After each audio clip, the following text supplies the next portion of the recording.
Good evening. The regular meeting of the Independent School District 279 School Board is called to order at 6 p.m. on January 20th, 2026.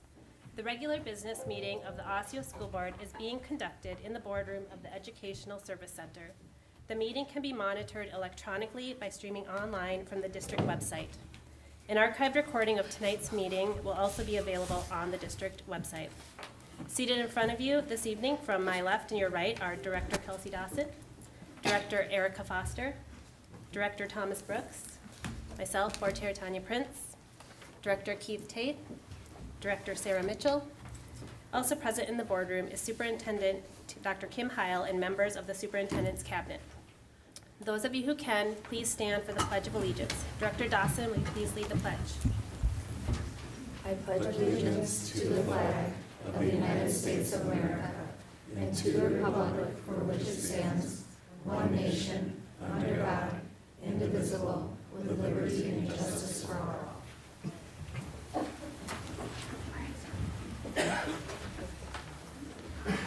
Board members, are there any additions to the agenda? Is there a motion to accept the agenda as presented?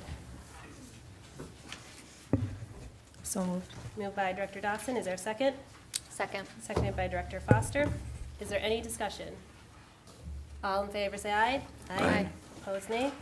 Motion passes 6-0. Our next standing agenda item is recognitions, and we are very happy to recognize one of our amazing students this evening. Board members and Dr. Heil will be stepping down to the dais to offer our congratulations. After the recognition, we'd like to get a group photo. Coach Natalie Strauss, will you please get ready at the microphone to introduce Ellis Landry, who placed second in the dive competition at the state tournament, as soon as we're all set in front.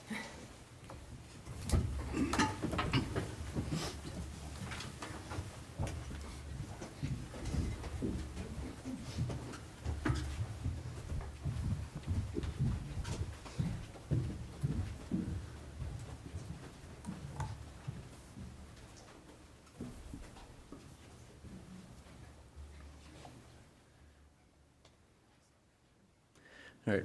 Hello. My name is not Natalie. Natalie is the head. Natalie is the head swimming coach. I am the diving coach. My name is Mitch Rayleigh, and I'm here to recognize Ellis Landry. For the past 4 years, I've had the privilege to watch Ellis grow into the phenomenal student athlete she has become today. From her first year on the team, getting 6th at the section meet, to the following year getting 6th at the state meet, her progression was faster than anyone could have expected. She followed it up with a 4th place finish and then a 2nd place finish her senior year. As a 3-time All-State athlete and a 2-time All-American, Ellis has accomplished so much outside the pool as in the pool as a 4.0 student athlete, and applying to colleges like Stanford and Cal Poly and other colleges that I could ever dream of. No, she's really incredible. We are all so proud of her and all of her accomplishments. This recognition will be the cherry on top to her remarkable career. With that, Ellis.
Next on the agenda is a presentation on targeted services at Northview Middle School. The introduction of the presentation and presenters will be done by Brian Severson Hall, Executive Director of Community Engagement. Brian? Thank you.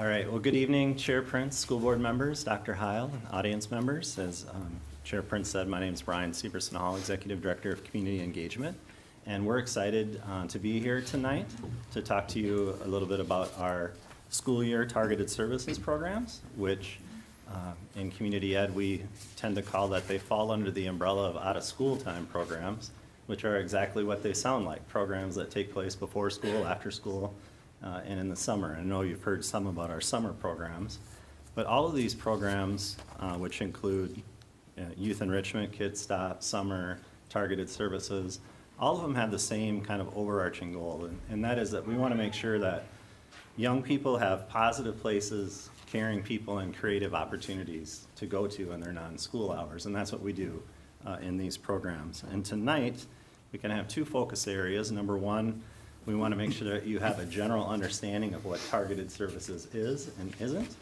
And then we also want you to get a little bit of the site experience from our partners at Northview this year and what the good work that they're doing. And I think by the end of this presentation, you'll see that the collaboration and partnership between community ed and the school sites in regards to targeted services is an excellent thing, and we're very proud of it. And Carrie Cabe is going to kick us off.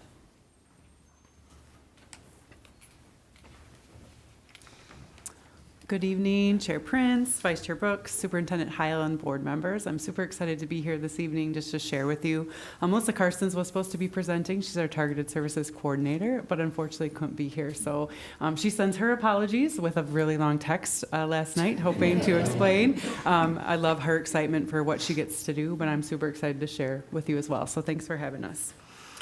So as we progress forward, targeted services, there's a bunch of things it should look like. So targeted services is defined in state statute. That's really what drives a lot of our decisions on how we support students through targeted services funding. With that, there's lots of things that it can and cannot be, but I'm going to focus on some of the stuff that it should look like here to start.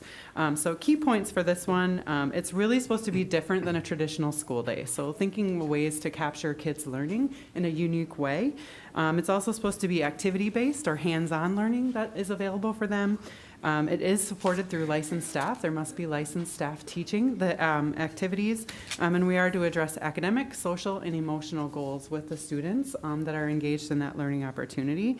There's a couple things that are important to keep in mind that it cannot be. It cannot be a drop-in program. So students do need to be enrolled. They have to have paperwork in process to be in the class and some goals to be in the classroom. And as well, it can't just be for homework help. A lot of times we'll get that question, can't students just show up and do homework? That's not what the funding is for. Up on the screen, you'll see the sites for this current school year that we currently have some targeted services programming. This list varies year from year, but for the most part, all 4 of our middle schools especially have had a really strong and robust targeted services program for many years, which is super exciting for those 6th through 8th graders. And then our elementaries vary by site, because again, it has to be licensed teachers and having teachers being willing. There's many familiar faces that I got to see in the hallway tonight, which is great, that have taught targeted services or are teaching targeted services right now. Melissa did pull numbers for this current school year, which is kind of fun to see in the slides as well. So over 1,800 students right now are engaged in some sort of targeted services learning, and that's just this current school year, right? So that doesn't include the over 1,000 plus that engage in summer learning as well. And then 181 staff, which is amazing because it takes that staff to put on all those programs, from our facilitators to our licensed teachers. And then we do have support staff working in those classes at times as well. And almost 80 classes being offered of different capacity, and there's a whole list. If you're ever interested, we can share that list with you as well. It's pretty robust offering of unique opportunities for our students. Some of the other things that we'd like to call out are just the great things that Targeted Services provides. And as Brian alluded to, kind of that out of school time model. So really it's about positive and nurturing relationships. That's the first and foremost thing. When I get to walk into a site, you can see the relationships that the staff have with students that are just a little bit different than, hey, did you turn in your math in? for third hour, or different things along those kind of things. So it's fun to kind of really see that relationship with the staff. Learning in an alternative way, one of the classes they're going to be sharing is amazing to walk in and see different things that happen when students are cooking or doing a craft project or working even on basketball, and seeing how they can do some statistics or different things along those different lines as they get to play a game they love. It's just kind of fun to see the students light up, and then the staff are always choosing interests that they have as well, right? So they get to share some of their passions too. It's also a great place for belonging, and where students really get to feel valued in the building that they're in. An extra space for them to be before or after school, build that confidence to be successful in the classroom, and then continue to maybe have a relationship with a staff person that they normally wouldn't have during their typical schedule as well. I'm going to toss it over to Northview and let them share a little bit about the amazing work that they do.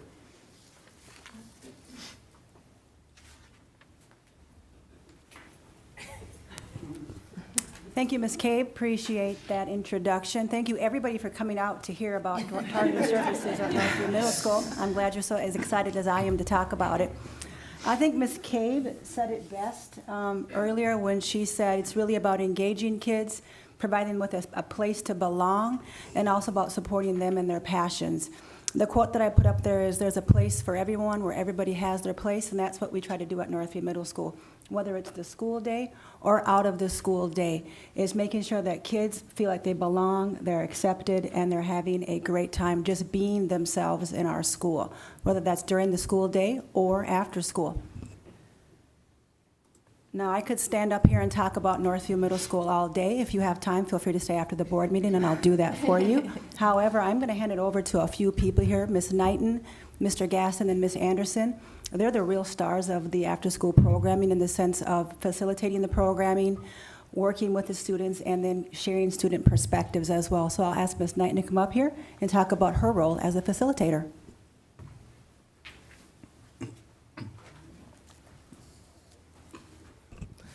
Good evening, everyone. My name is Deandra Knighton. By day, I'm the Special Education Building Coordinator at Northview Middle School, but by night, I am the facilitator for targeted services at Northview. Just some of the things that I do as a targeted services facilitator. I've had the pleasure of doing this job for about 8 years now. It could be more, but it's starting all to mesh together. But some of the things that I do, I deal with the program compliance, making sure that we are doing everything that we're supposed to stay compliant. I take care of attendance. I take care of our snack counts, ordering supplies, recruiting staff and teachers to participate in our after-school programs. And then the most important, right, being a resource and support for everyone, making sure that our staff and students have everything that they need so that we can run the program effectively, make sure we have students in the seats because that is what keeps the program going, and just making sure that everyone has everything so that we can continue to be the best targeted services at Northview.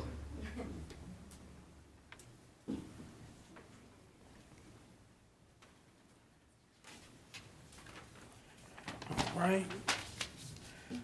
Haven't been behind a microphone in front of this many people since I DJ'd in college.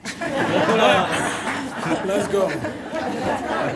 I am Mr. Gaston, and I am the cooking teacher at Northview Middle School in the after-school program.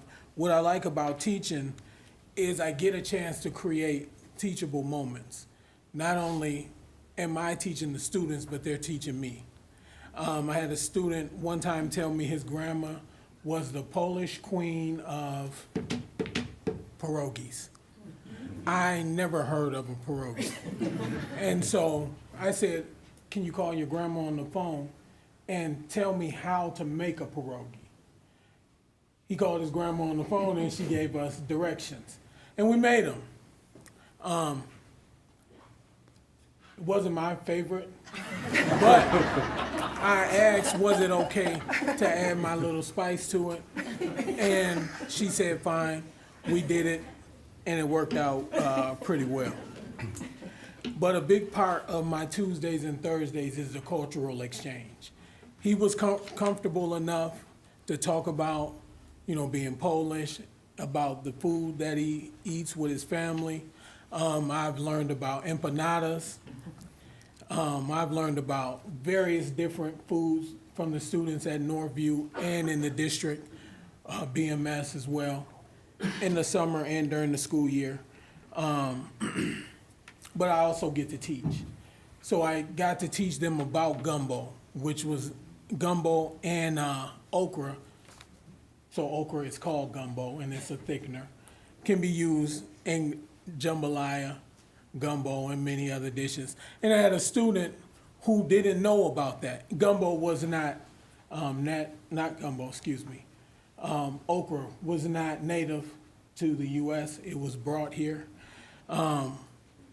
Now he grows okra in his garden. So when I say it's a cultural exchange, it really is. We get to talk. I teach them things, they teach me things. I have taught students that garlic powder and onion powder will not burn your mouth. It is not extra spicy. But the students also get a chance to learn kitchen safety, responsibility. One of the things that I say to the students all the time is cooking is art, but baking is science. And I'll tell you before I wrap it up, one of our last dishes was tacos.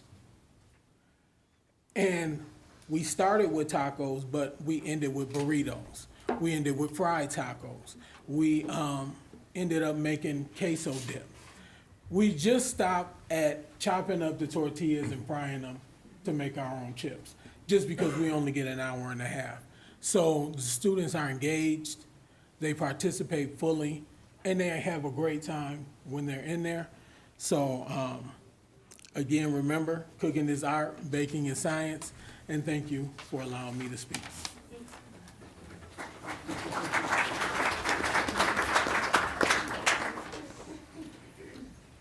I'm even shorter. I'm Randy Anderson. I'm the assistant principal over at Northview, and with Targeted Services, I am really just a support to our amazing team that runs Targeted Services, and I get to be taste tester sometimes, which is a very serious job.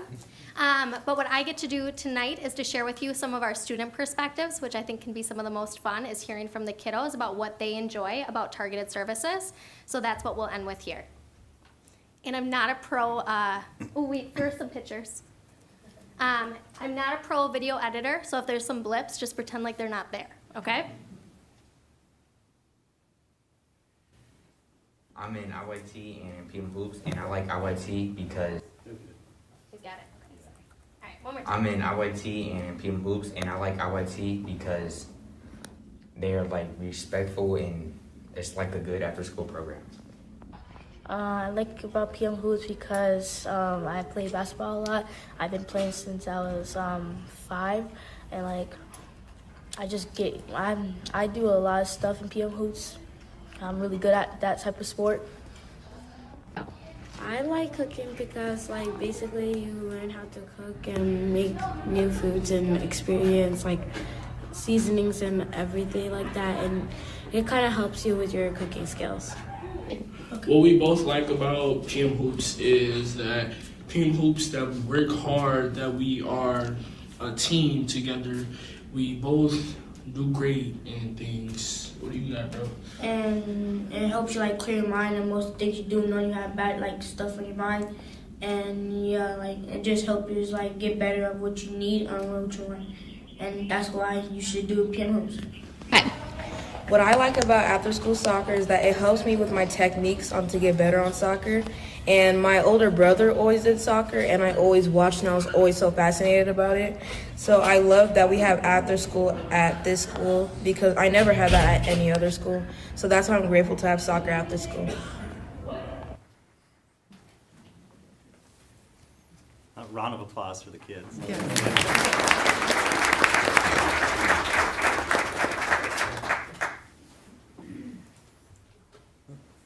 Well, that's the end. I think I can't get it to the thank you slide. Any questions? But hopefully, we do have time for questions. Any of us are happy to answer any questions. I hope you noticed a few things.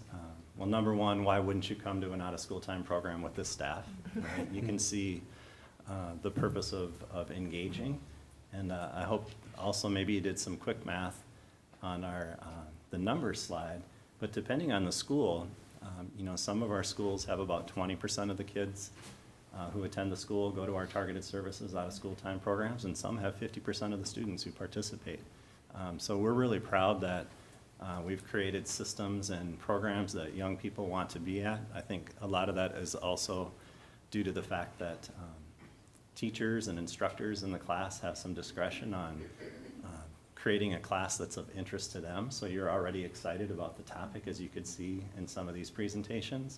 So you get that mix of personal excitement around something combined with new exploration of an idea, along with things that was mentioned like statistics or measuring and different math skills that come up while you're doing these activities. So we wanted to at least just give you a short glimpse into a program that we think is just fantastic and is serving a number of students throughout our district. And we're happy to take comments or questions at this time. Board members, do you have any questions or comments? I was just wondering if, what is your name that spoke about about the teachable moments? Yes. What is your name, sir? Kelly Gass. Can you come and speak every school board meeting and make us laugh and smile? I appreciate it. I just love that you talk about the teachable moments. It's all about that with the kids, so thank you for bringing your perspective. Bring jambalaya.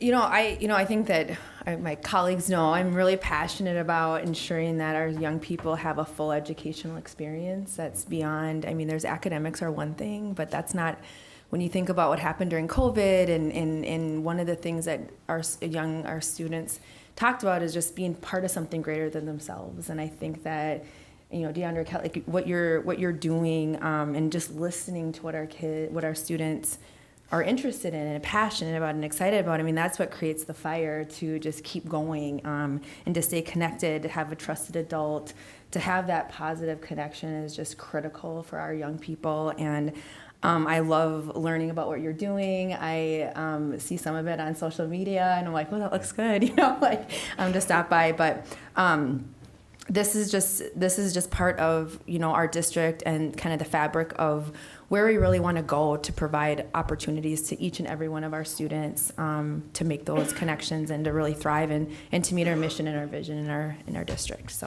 and I love the partnership between, I talked to you about that a lot, Brian. We talk about community ed and how we can really maximize that partnership.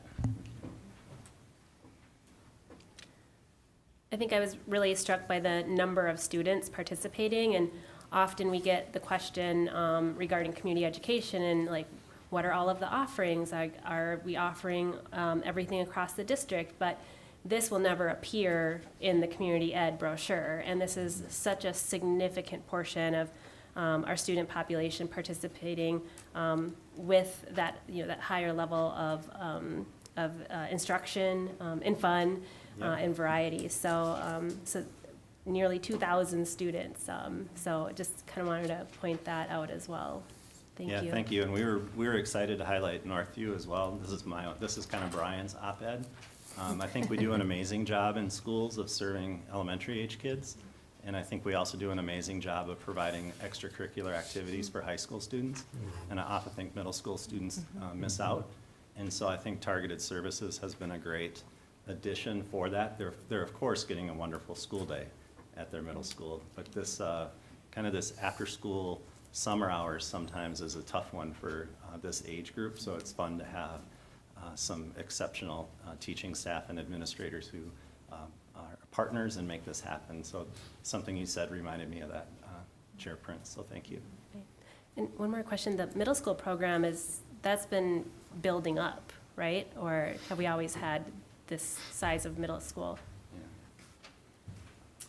So when I came in 2015, we had a grant and targeted services. So we had 21st century funding to do programming a little different. But our middle schools have always had pretty strong after-school programs. We've just kind of ebbed and flowed with how we pay for it, really, to be honestly, right?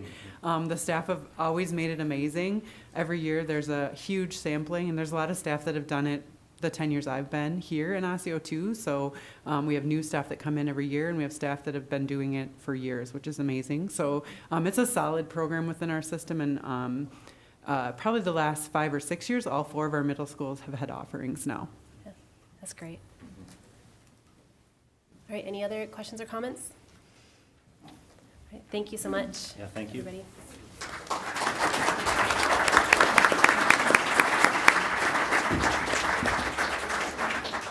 Our second presentation this evening is the Park Center Senior High School renovations and Crestview rebuild, shared by John Morstead, Executive Director of Finance and Operations. John.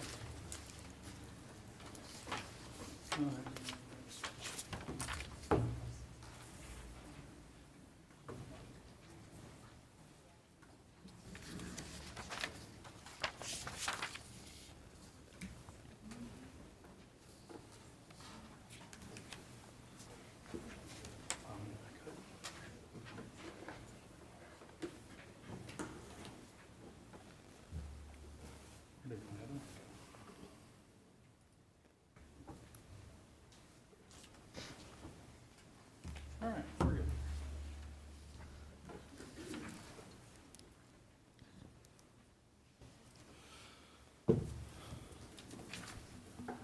All right. Thank you, Chair Prince, Superintendent Heil, board members, and the all-star teacher cast today. Thank you all for coming.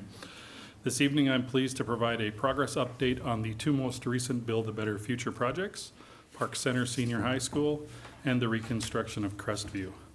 The bid awards for both initiatives are included in tonight's consent agenda.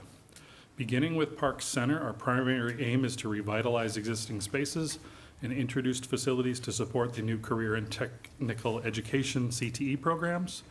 In the cafeteria you're looking at here, we've enhanced the environment by increasing natural light through skylights and introducing a variety of seating options to create a more inviting atmosphere. Within the CTE area, additional display spaces and examples of learning on display have been implemented.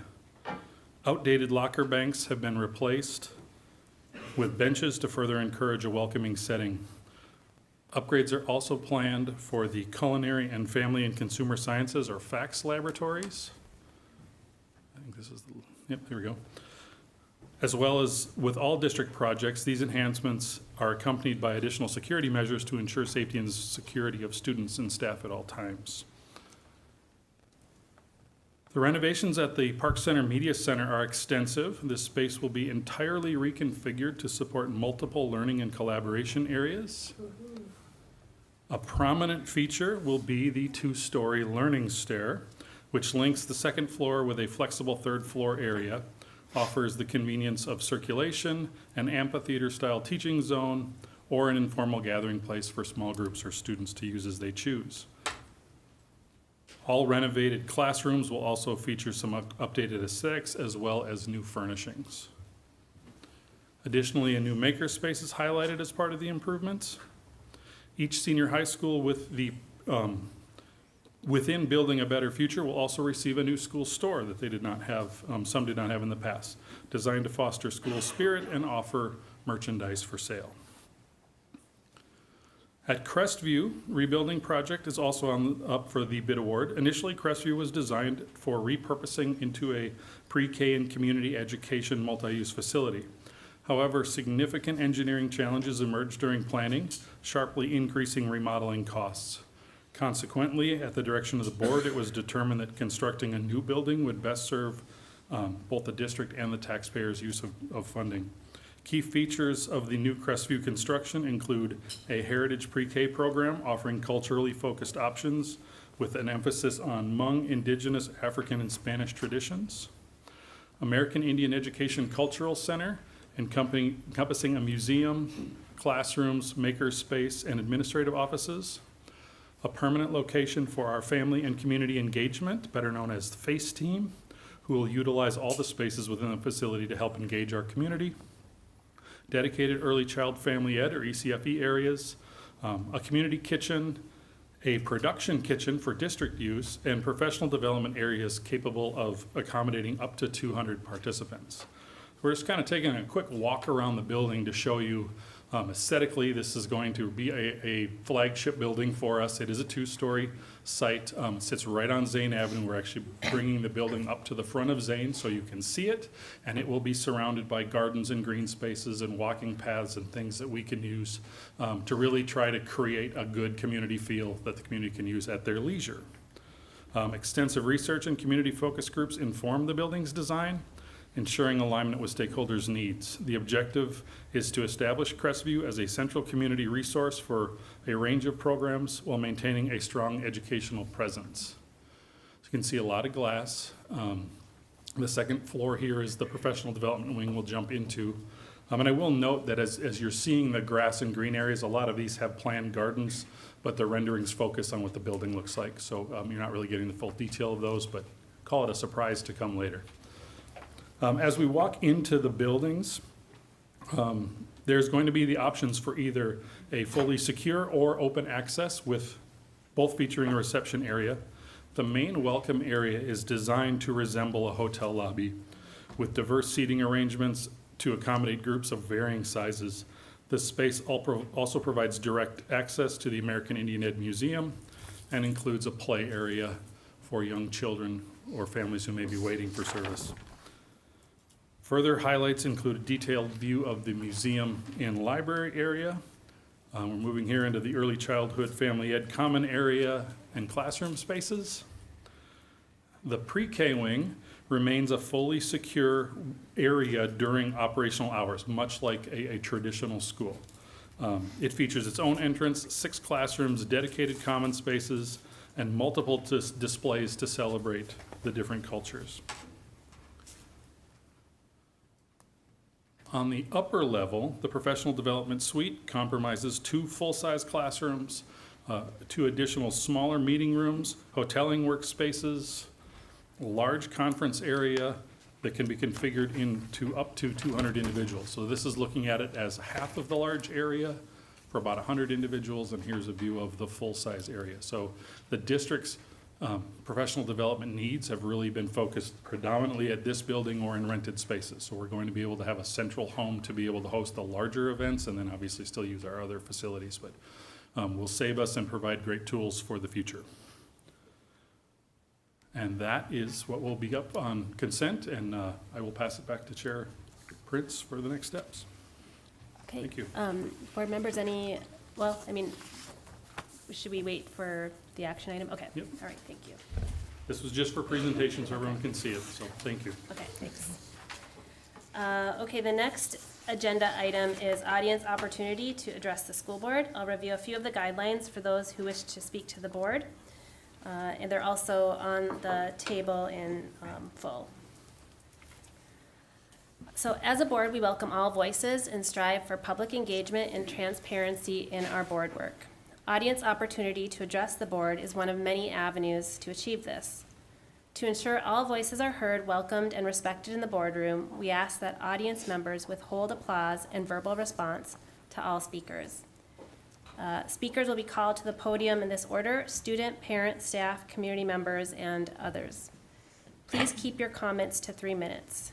Comments should be directed to the entire board, not to any individual board member. If you have a handout for the board, please place it on the information table or hand it to the board secretary, Sherry. The board secretary will provide copies to board members. The board and audience will listen and not respond back at this time. If you would like someone to follow to individuals in the following order: building principal, executive director for human resources, assistant superintendent, superintendent, and finally in writing to the school board. Complete guidelines for public participation are provided on the meeting materials table and on the school board section of the district website. When I call your name, please come to the microphone and state your name and your topic and whether or not you are a district resident. So we will start. We do have a student with us this evening, Sebastian Basarto.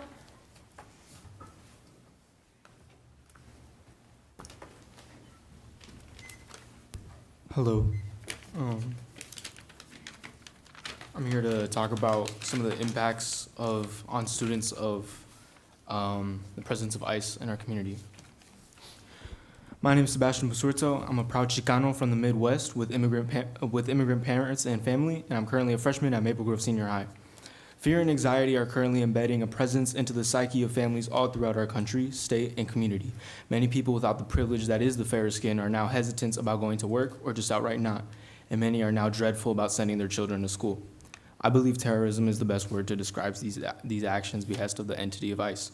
Students of color, regardless of where they were born, should not feel the need to quite literally hide themselves in their home in the fear that their future could be taken away from men that mess themselves up to enforce inhumane agendas and ideologies. Men that have a quota and see human lives as numbers. No child deserves this.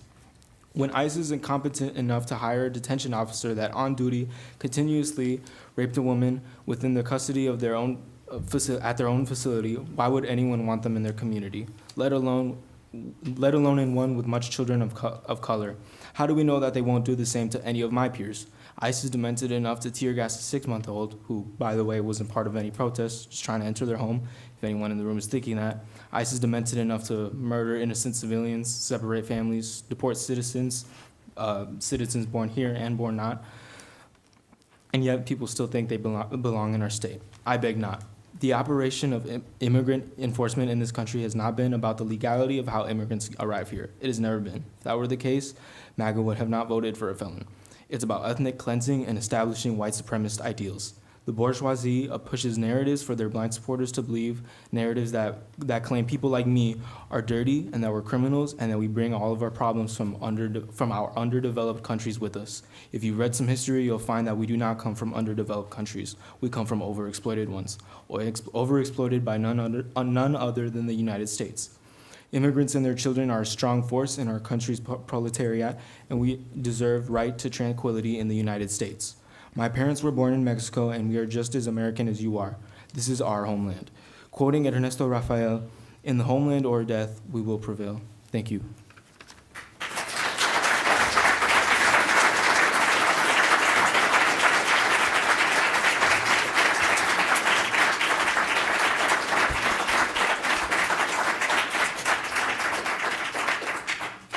Our next speaker, Maimon Queasley.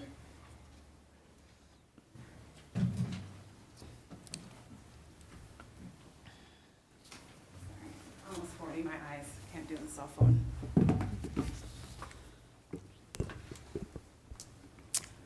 Hi, I'm Maimon Quigley. I'm a parent in the district and a resident as well.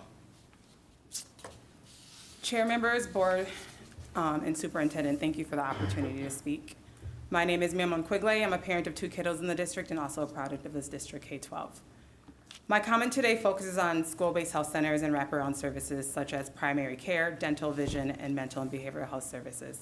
Highlighting family, staff, community have expressed that there is a need for school-based health centers, and I'm aware that you as the board are familiar with data via your school nurses MDE and district data in zip codes such as 55429, 55443, and 55428. Minnesota currently has 42 school-based health centers concentrated largely in Hennepin County, Ramsey County, and rural Minnesota. These centers are typically operated through partnerships with districts, local public health departments, FQHCs, and hospital systems such as Hennepin Healthcare, Park Nicollet, and North Point. They offer co-located wraparound services often at no cost to students.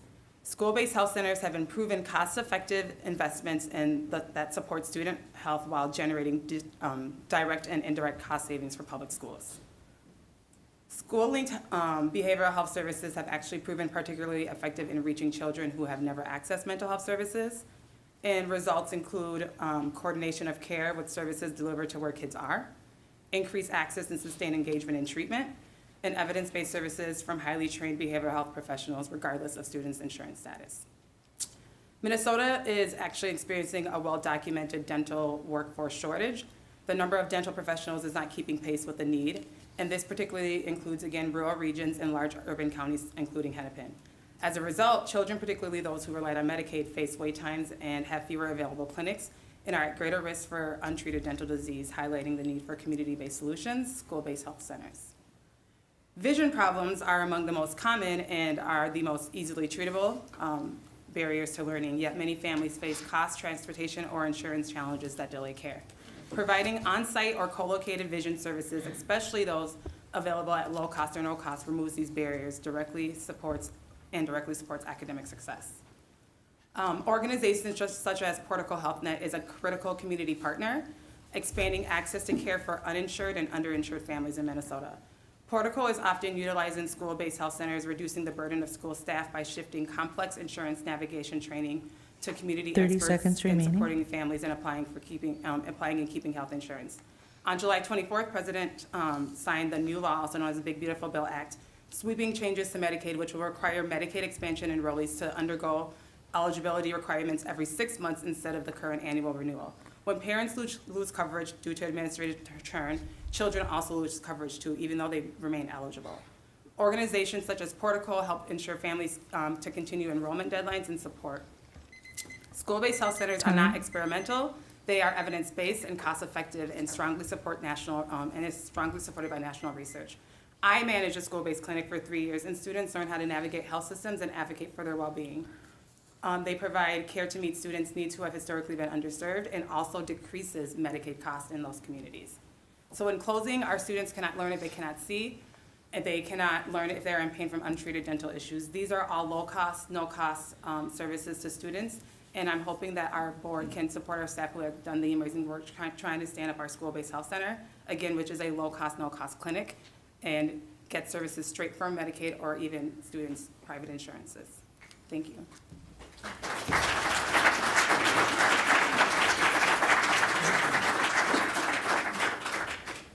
All right, we do want to remind the audience that we asked not to respond to the speakers, just to keep us moving along. Our next speaker, Nikki Hemmen.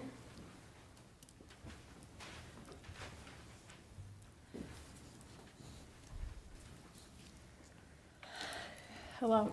Thank you for having me. My name is Nikki Heeman, and I am a parent and resident district of 2 kiddos in our school district and a fellow parent of a DHH kiddo with disabilities. I'm here tonight as someone that has already spent years navigating what it means to have a child with disabilities, not just as paperwork, but as a lived experience. For students with disabilities, access depends on consistency. Stable staffing, predictable routines, trusted relationships with the professionals here who support them. Right now, many of the people responsible for that consistency, whether it be the teachers, the school workers, the speech therapists, the student life staff, are all working without an active contract. That matters. As an HR professional myself, I know better than most how healthcare and benefit costs continue to rise and most likely has impacted this population. The cost went up this year nationally, and while the raises these staff were expecting months ago have not yet taken effect, this means that the people supporting our most vulnerable students are absorbing higher costs while continuing to carry demanding workloads. At the same time, schools are navigating larger sizes and rising caseloads. For students with disabilities, those conditions have a disproportionate impact. When consistency is strained, access is what's at risk. We often talk about wanting to be a top school district, one that attracts and retains strong educators and delivers high-quality outcomes. It's hard to reconcile that goal with prolonged uncertainty for the professionals carrying out our most complex responsibilities. This isn't about politics, or it's about access and sustainability, and it's about taking care of the people who our students rely on every day, because when we don't, the impact shows up first and most clearly for students with disabilities. Thank you. Okay, thank you. Our next speaker is Anne Marie Martin.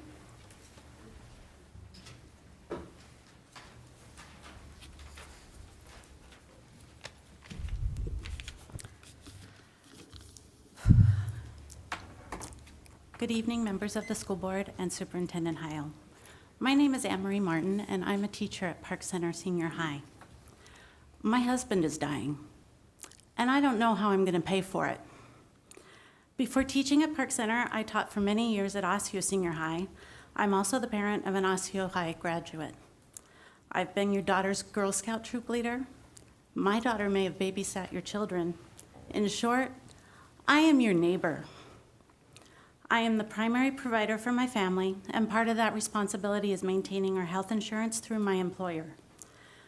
When my daughter became seriously ill with an infection that attacked her inner ear, we spent 5 days in the hospital, and my focus was on what the doctors were saying, on what my daughter needed, and on the prayers you make when somebody you love is in danger. I never once worried about how I was going to pay for it. When I was the victim of a dog bite that sent me to the emergency room and required 28 stitches to my face and countless follow-up visits, my focus was on healing. My family focused on caring for me. I never once worried about how I was going to pay for it. Now my husband is battling stage 4 cancer that has spread to his bones and lymph nodes. We are responsible people. We have savings accounts. I have a health savings account. We have insurance. And all of it was gone within the first 6 months of his diagnosis. Under our current plan, even meeting our out-of-pocket maximum early in the year, we are now charged additional copays that used to be covered, and premiums are rising dramatically. In my neighborhood, just a couple blocks north of here, when someone is struggling, we show up. We make meals, we drive carpools, we shovel snow, we mow the lawns.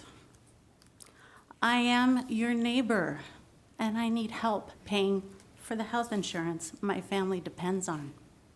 My situation is not unique. Many of my colleagues are facing similar realities. You, the school board, are in a position to help. You have the resources to help your neighbors. My husband is dying. I should not have to worry about how I'm going to pay for it. Thank you.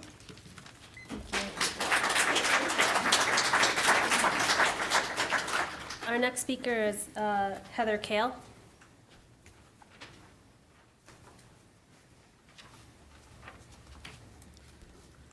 Good evening, members of the school board, Superintendent Dr. Heil. My name is Heather Kale, and I am a social worker in the Osseo area schools. I'm also a resident of this district. I ask you to take a moment and look around this room. The faces you see here in the EMO Osseo gear that I took off because I was hot are your neighbors, your friends, your family members. They may one day be your own children, adults who have chosen careers dedicated to shaping the future of this community. I want to share a brief snapshot of a day in the life of a school social worker in the buildings you are entrusted to lead. My role includes supporting students' mental health, managing resources, completing special education evaluations, providing IEP services, crisis intervention, running groups, supporting teachers, and working directly with families.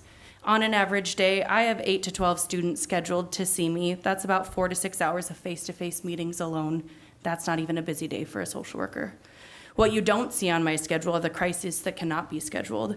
A parent calling because their family is facing eviction, a student dealing with traumatic medical diagnoses, a family suddenly caring for a child that they didn't know existed, a student who arrives at school after a traumatic event and ends up tearing apart our classrooms, students who injure staff or peers when there aren't enough adults to support them, home visits that require police reports, a child who looks at you and says they don't want to live anymore. These are not rare events. These are realities we face regularly, and I'm not alone in this work. We're being asked to carry more, to do more, to care more, with less staff, less time, fewer resources, and less take-home pay. And yet, we continue to show up. But dedication has limits. We deserve respect that matches the work that we do. Beautiful buildings and new furniture do not teach children, educators do. We ask you to show up for us, even a fraction of the way we show up for our students and families. Come to the bargaining table with the proposals that reflect the respect for the professionals you employ, and recognize us as human beings worthy of fair pay, reasonable workloads, and dignity. Thank you for your time. Thank you. Our next speaker is Kathy Kaufman.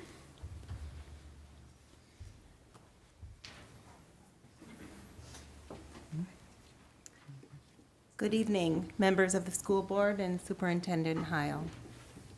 My name is Kathy Kaufman, and I am a full-service special education teacher at Parkbrook Elementary. I'm speaking tonight as an educator who is completely overworked, overwhelmed, and frankly overlooked. When I began with this district in 2018, a typical resource room caseload was 12 to 15 students. Pending evaluations, my caseload will be 25 students with no end in sight. This is not sustainable, and at times it is not safe. Due to insufficient ESP and licensed staff, Conditions can be unsafe for both students and adults. While I understand some buildings have vacancies, that cannot be an excuse for failing to allocate enough staff to meet students' needs. Student progress suffers when I'm teaching groups of 8, 10, and even 12 students at once across multiple grade levels and subjects. I lesson plan for roughly 25 sections of my day, and that's just teaching. As a case manager, I also run IEP meetings that take as long as families need, without compensation or time built into my workday. For each student, I write evaluation reports that can exceed 30 pages, IEPs that run 12 to 15 pages, behavior plans, prior written notices, agendas, progress reports, and ongoing progress monitoring, often across 10 or more goals per student. All of this happens while I am teaching groups all day. Even today, trying to catch up on all this work during my prep time, I had 2 students in my room needing support with nowhere else for them to go. Saying no would have caused disruption throughout the building, so like always, I gave up my prep time. I am doing 2.5 jobs: full-time teaching, full-time paperwork and evaluation, and half-time meetings. There is zero chance this work fits into contract hours. Zero chance of work-life balance, and zero chance of long-term retention, even for dedicated teachers like me. I care deeply about my students. I will not leave work undone or pass the burden to the next person, but the district treats this workload as if it is mine to carry alone. I hope the district chooses to do better, not just in words, but in staffing, workload, and investment, because I want to stay, and because our students deserve better than this. Thank you. Thank you. Our next speaker is Monica Byron.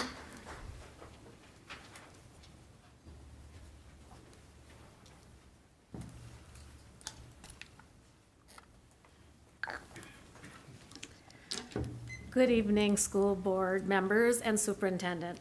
My name is Monica Byron, and I'm the president of Education Minnesota. And I'm here with and on behalf of your ASIO educators. We know that these are unprecedented times for our community and our state.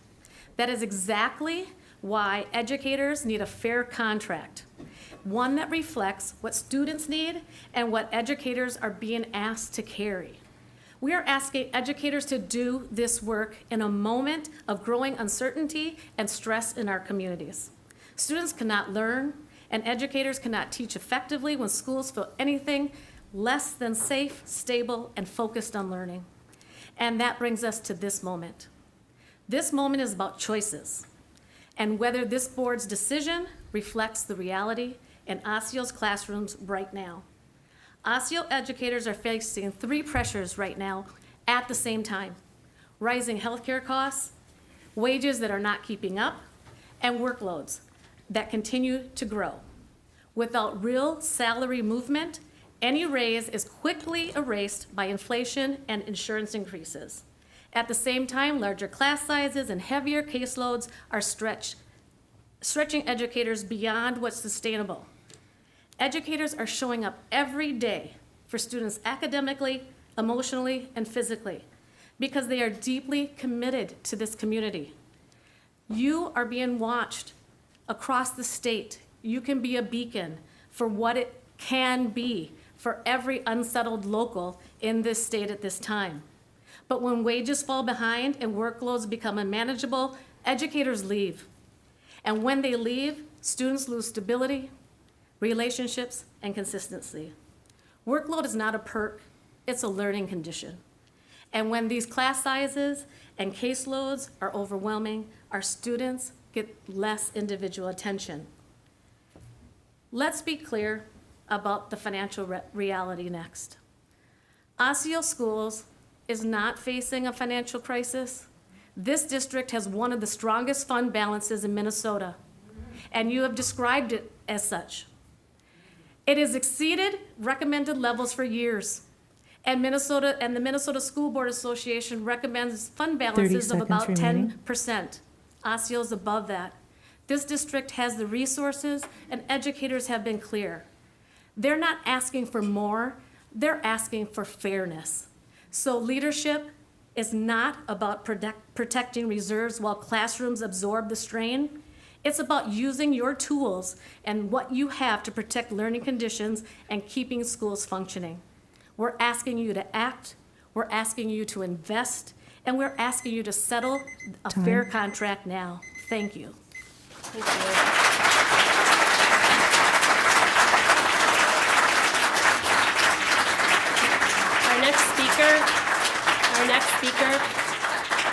Our next speaker is Max Mayer.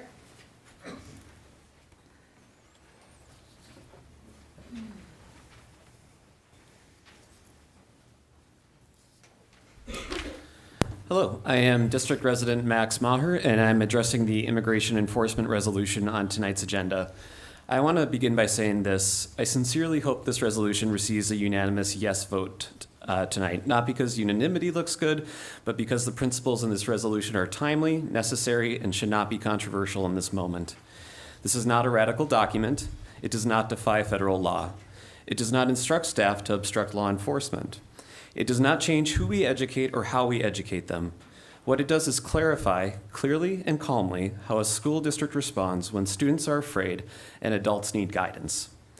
Of course, I don't know how the board intends to vote. What I hope is that the arguments offered tonight withstand clear moral scrutiny, because some justifications, once stated plainly, reveal consequences that are deeply troubling. For example, it may be said that this resolution is unnecessary because the law already exists. But if the law already exists, then this resolution simply affirms it. And if affirming the law at a moment when families are afraid is viewed as unnecessary, then we should be honest about what that reluctance reflects. Laws on paper do not comfort students. Silence does not guide staff. Leadership does. I hope no one says this resolution injects politics into schools. Protecting children from fear is not political. Trauma is not political. Attendance drops are not political. Mental health is not political. Children should never be afraid that going to school could cost them their family. I hope no one invokes legal risk without pointing to an actual legal flaw. This resolution does the most legally conservative thing possible. It requires staff to defer to counsel and follow the law exactly. Rejecting clarity under the banner of caution is not prudence, it's avoidance. I hope no one suggests this interferes with law enforcement. Schools are not law enforcement agencies. They are places of learning. Drawing that boundary is not obstruction, it is fidelity to purpose. I hope no one says this is outside the scope of a school board. If protecting students' ability to attend school without fear is beyond your scope, then we need to be honest about how narrowly this board defines its responsibility. This resolution does not ask you to take sides in a national debate. It asks you to affirm something very simple, that schools remain safe, predictable, and lawful spaces for every child.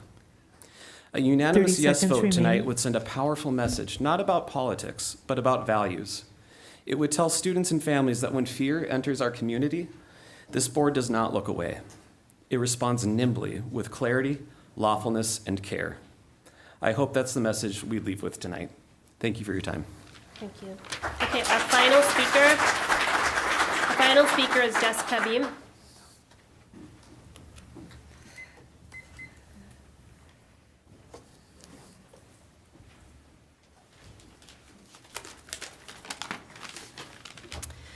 Hello, my name is Jessica Beam and I'm a district resident and parent. I'm here today simply with a brief plea for professionalism and civility from our district leaders.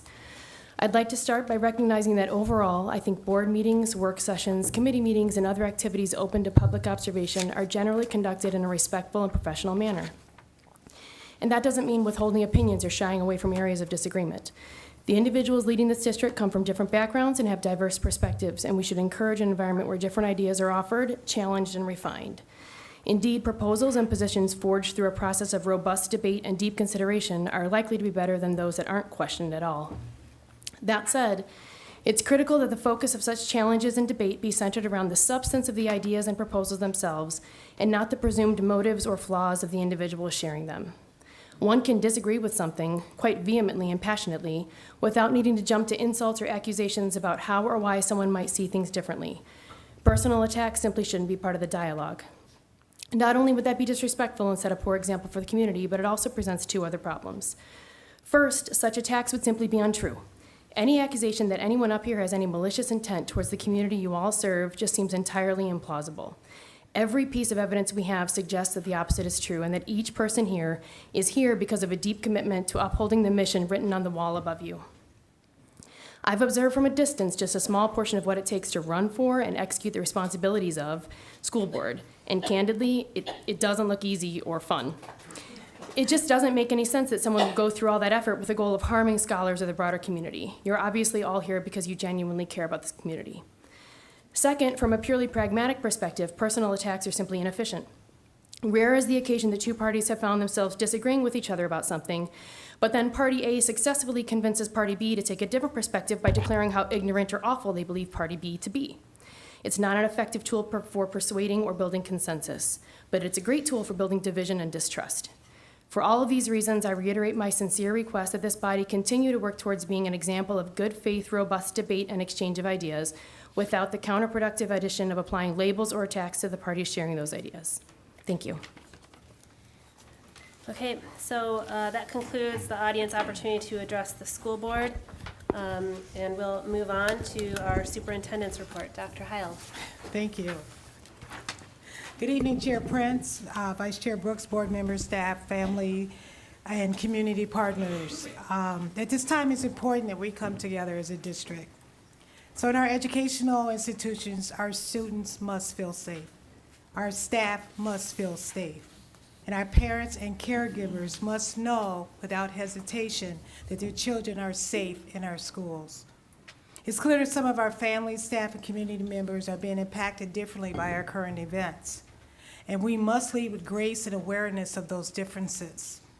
Each person's lived experience shapes how they are feeling in this moment. And it is our responsibility to acknowledge that reality with care and compassion. Our schools serve as safe spaces and islands of calm for our community. They are places of learning, stability, and connection, especially during these times of uncertainty. Our focus will continue to be on educating and caring for our students and families while supporting the adults who serve them each and every day. Like other school districts across the state and the region, Osceola Area Schools has adapted and will continue to adapt as conditions evolve.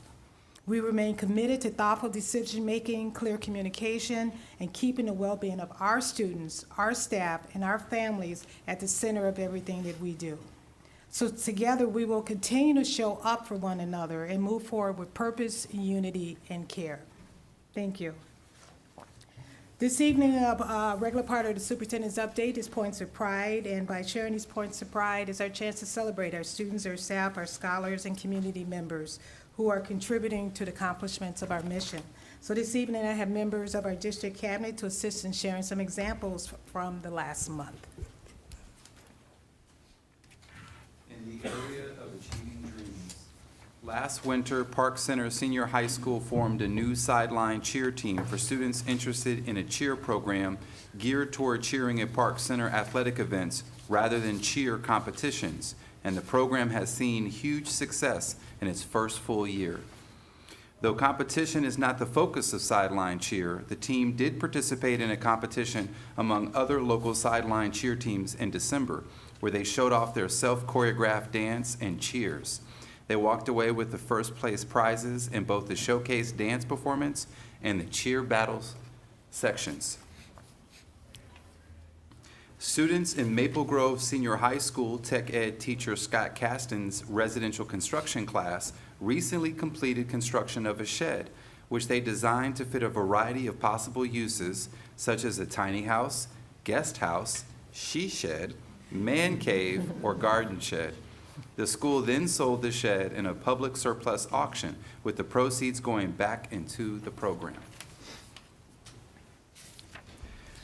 Zanewood Community, a STEAM school, had a packed library media center the afternoon of December 23rd when it hosted a fourth grade poetry slam to share the students' poetic verses with families. Leading up to the event, students spent time learning about poetry in their classrooms, then creating their own poems based on an anchor poem of the day. The unit also included a visit from a published poet and an exploration of digital idioms, metaphors, and similes that brought art and technology into the exploration. In the area of contributing to community, students at Osseo Middle School worked with American Indian education, culture, and language specialist Jill Lindell to learn about how in many indigenous cultures, including Ojibwe and Dakota, blankets are given to honor someone so that they may feel the collective warmth and embrace of their family, friends, and community. Students at OMS worked together to make 14 fleece tie blankets that were donated to a shelter that serves the indigenous community so that the unsheltered relatives may feel the warmth and embrace of their native community at OMS. In the area of lifelong learning, on December 9th, students and families at Basswood Elementary School braved the snow to attend the Math and Science Night, where students and their families could participate in various STEM activities. In the gym, students participated in a variety of games and activities sponsored by Mathnasium, including Connect 4, chess, giant Jenga, Mancala, Flash Math, and other brain teasers and math games. Students could also participate in STEM activities in the cafeteria, including linkage puppets, circuit play with switchers, and K'NEX tops. At one table, students had the opportunity to hold a real pig heart. In the days leading up to winter break, many schools hosted fun events to bring school communities together and to celebrate the many winter holidays, including moonlight bowling at Basswood Elementary, a holiday shop at Elm Creek Elementary, a holiday festival at Osseo Education Center, Woodland Elementary's choir concert at the district office, and gingerbread houses at Fair Oaks Elementary, Oakview Elementary, Rush Creek Kid Stop, and Osseo Middle School's Unified Advisory. Over the winter break, students in pre-kindergarten through 5th grade spent time at Rush Creek Elementary School for Kid Stop's non-school day school-age care.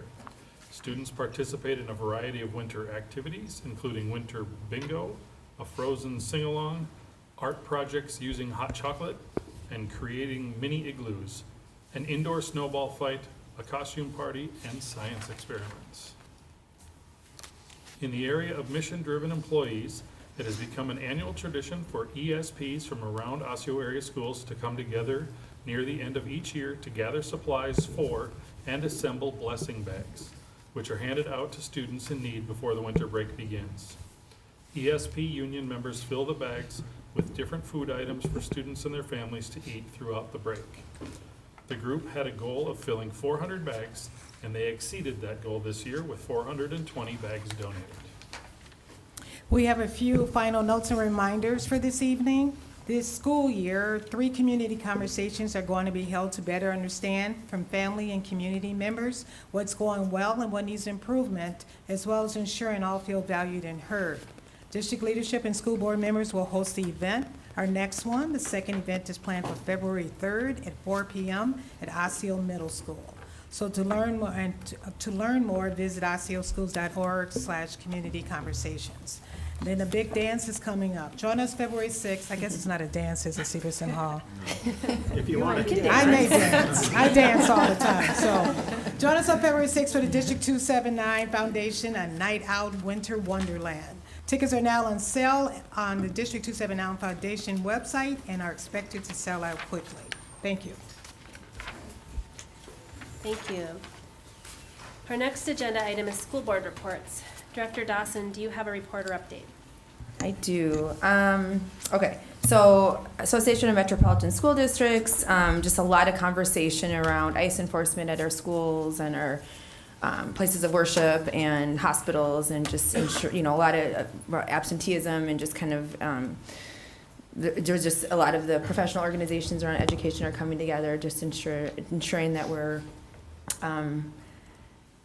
just protecting our students. And then the big thing really is the legislative preview February 6th as we go into this legislative kind of session focused really on policy. And then for the American Indian Parent Advisory Committee, sorry, I'm pulling that up right now. So they're right now, they're actually meeting at this moment right now, but they're sending Ojibwe language students to the Ojibwe Language Symposium at Fond du Lac Tribal College this month. And the American Indian Education Department has also been providing professional development to our staff, student services team, as well as our talented and gifted teachers in February around culturally relevant pedagogy and content alignment to state standards. APEC tonight is holding their vote for the resolution of concurrence, which will be presented to our board in February. And that is my report. Director Foster, do you have a report or update? We had a DPAC meeting last week, and that was on a very cold, snowy night, I believe, but we had a good showing and a really great discussion. So it's just a process as we get to the point of recommendation that they bring before us. Director Brooks, do you have a report or update? No reports. Director Tate, do you have a report or update? No reports. Director Mitchell, do you have a report or update? I do not tonight. Okay, and I do not have a report or update. The next agenda item is the consent agenda. Board members, our consent agenda items this evening include meeting minutes, financial reports, extended educational trips, approval of property insurance carrier, personnel items, a grant, contract approvals for Park Center senior high school renovations, and the Crestview Rebuild Award. Are there any items that you would like to remove for separate consideration? Yes, I'd like to remove item K from the consent agenda. Okay, Director Dawson has requested to remove agenda item K from the consent agenda prior to our action on it. Any other items requested for removal? Okay, that will, so at this time, we'll approve the consent agenda with the exception of item K. Is there a motion to approve the consent agenda excluding item K? So moved. Moved by Director Brooks. Is there a second? Second. Second by Director Dawson. All in favor, say aye. Aye. Opposed, nay. Motion passes 6-0. Okay, so we will move then directly to item K. Is there a motion to approve item K, which was removed from the consent agenda? So moved. Is there a second? Second. So there's a motion and a second. Is there any discussion? Yes, I'd like to move to amend item K of on the consent agenda, Park Center Senior High School renovations to include the construction of a health clinic. Okay. Is there a second on the motion to amend item K, Park Center Senior High School renovations award of the consent agenda to include the construction of a health clinic? Second. Okay, seconded by Director Tate. Okay, so we have a motion and a second. So is there discussion on this topic by board members? So when we look at item K, we've got a number of bids and details about the construction award. One question I have, and John, thank you for coming up. There might be questions from the board members that are in regard to this. So Director Moore said, one question I have is item K lists out quite a bit of detail. Right now, under item K, does that already afford in those items dollars for use for the clinic if the board provides direction to do so? So the budget that the district has established includes all the bid items and a contingency. That contingency is about $2.5 million, so it more than covers any additional costs that would be needed. Okay. So is a motion necessary in order for the costs for the clinic to be allocated? If you're asking my opinion, I Okay. would say no. I personally, my interpretation is no, that can be added at any time. Okay, thank you. Sorry, I didn't mean to put you on the spot for an opinion. Okay, so our last work session, we had this a very robust discussion on it, and while we kind of had a little muddied waters at the end as we were kind of running short on time, there was the proposal that we would bring it back to the next work session and complete that conversation, knowing that our understanding was that we could simply provide direction, the dollars are already allocated, there's not a vote necessary from the board to proceed forward after that direction. So I'm desiring to honor what we said at the work session, which was we'd come back because we did have some board discussion and questions. Board members submitted additional questions after the work session. I believe we got the responses to those questions on Thursday or Friday. So there has been a lot of information about it. So I'm inclined to say that we should kind of stick with what we said, but what other discussion might there be? I would say that, we did have a discussion with other agenda items on that work session, and there really wasn't a resolve except for the fact that we heard from building leaders. We heard that one of our committees, DPAC, had recommended a health clinic. We've had it looked like different communications throughout the last few years around this. And, when our community passed this referendum, we committed to our community, not to just new buildings, but to meeting the real needs of our students and their families. This Park Center renovation is beautiful, and it also gives us a chance to do more than update the space. It's a chance to add a school-based health clinic. It's not an extra. They're proven to reduce disparities in healthcare and support students' well-being. And access to healthcare has never been guaranteed. In fact, it seems to be a privilege, especially for Black and brown families experiencing financial insecurities, and which has often been denied generation after generation after generation after generation. I often think of my own family. My children lost their grandfather because care wasn't available, and he could be here right now. And that story, I think, is all too common, especially in communities of color. And we can't separate learning from well-being. A student with untreated health issues like vision, dental, mental health is not going to thrive in schools. I'm sure many of our teachers and staff here see that every single day. This clinic comes from careful planning. It comes from community input. We have school leaders who sat before us in that meeting, that work session, with tears in their eyes, over 30 years, knowing the need of each and every one of our students in this particular community.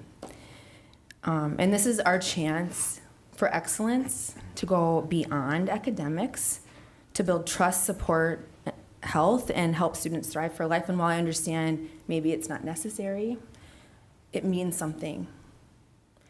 To me, to our community, to our staff, to our students.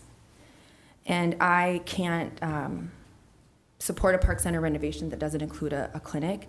And to me, this is about living up to our mission and our promises to our community, and our students and our families deserve nothing less than that. Other discussion? Yeah, so again, we did have a pretty lengthy discussion at the last work session in January, much of which was covered in that meeting. You heard a lot about school-based health centers or clinics in the community comment earlier today as well.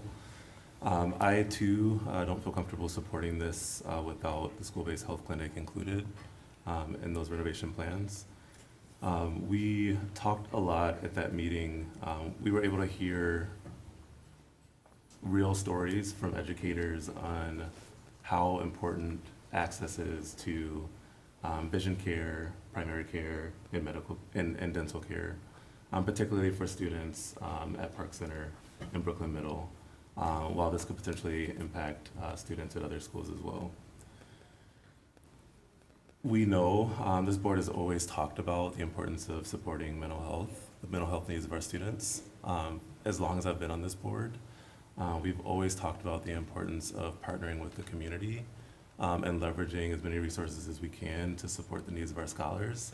And so for me, I am struggling to understand why there is a limit to providing that support. When we've heard from not only our principals, we've heard from our nurses from a number of years about the needs that they have as it relates to the number of students and the workload that they have in each of our schools as well. We know that our students are struggling, whether it is remaining focused, whether it is dental issues, whether it's chronic absenteeism, whether it's the rise in anxiety that our students are facing, all of these that can be addressed through this clinic that would be added to Park Center. For me, when I look at the cost, which is pretty minimal to our district, just about $250K is what was quoted at the work session, and that's without a grant. To me, the long-term value that we get from that space far outweighs that one-time upfront investment. So for me, like, this is pretty clear. It's important. We have talked about the importance of equity. It's one of our values. And the fact that we have an opportunity now to put a solution in place. It may not be the only solution that we need, but a solution in place that directly impacts the disproportionate health and educational needs of our students on the east side of our district. The fact that we have that in front of us and we are a barrier to that, I struggle with that. So again, I will not be supporting item K without the school-based health clinic included. Other discussion? Well, Chelsea Thomas took all my talking points, but I was already on the record, I think, during the work session that I was a no, unless the health clinic was included. I mean, it seems like we're talking about, you know, in perpetuity, we'd have a free to the district mental health resource on property. We have, you know, it's shown to improve attendance, reduce absenteeism, improve graduation rates, and I mean, it aligns so much with what we're trying to do as a district. You know, also think about kind of like, as we're talking about, you know, not only mental health, but, you know, the way we teach and the way we learn. You know, we've already kind of wrapped up health and medicine together, right? For ADHD, you need a medical diagnosis. For dyslexia, you need a medical diagnosis. For anxiety, you need a medical diagnosis. So why are we pretending that these different ways people learn is somehow separate from medicine itself? So. Other discussion? Yeah, I'll weigh in. I have thought so much about this last week, and it has weighed heavy on my heart as I have thought through, because this is such a nuanced topic. And I was hoping we would have more time to process it and talk to staff about it.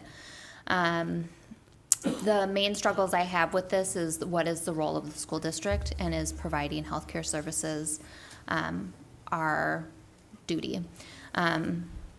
So I understand there is funding for the construction of it. We're looking at a healthcare environment in Minnesota where healthcare companies are struggling in general, and to expect that we will get a grant to cover operational costs is my concern. And I have major concerns about how the operational costs will be covered.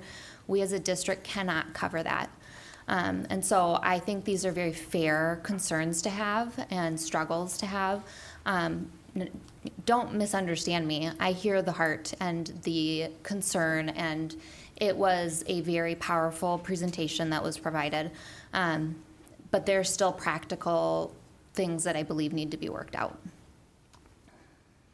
Is there other discussion? Yeah, I have a comment, and I just want to clarify. I know I had previously asked John, and just to clarify, Chair Prince, so are we voting on this tonight? I had thought we were going to have more time. So we are voting on the... So the motion is to amend it, and right now 3 board members have expressed that they won't support the overall construction process, which would be the next vote.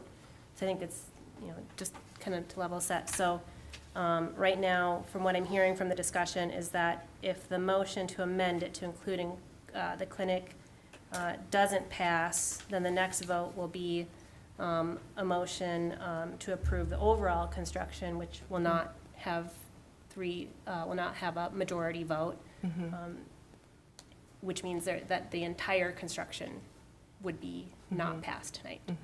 So, so by effect, that's kind of where we're at.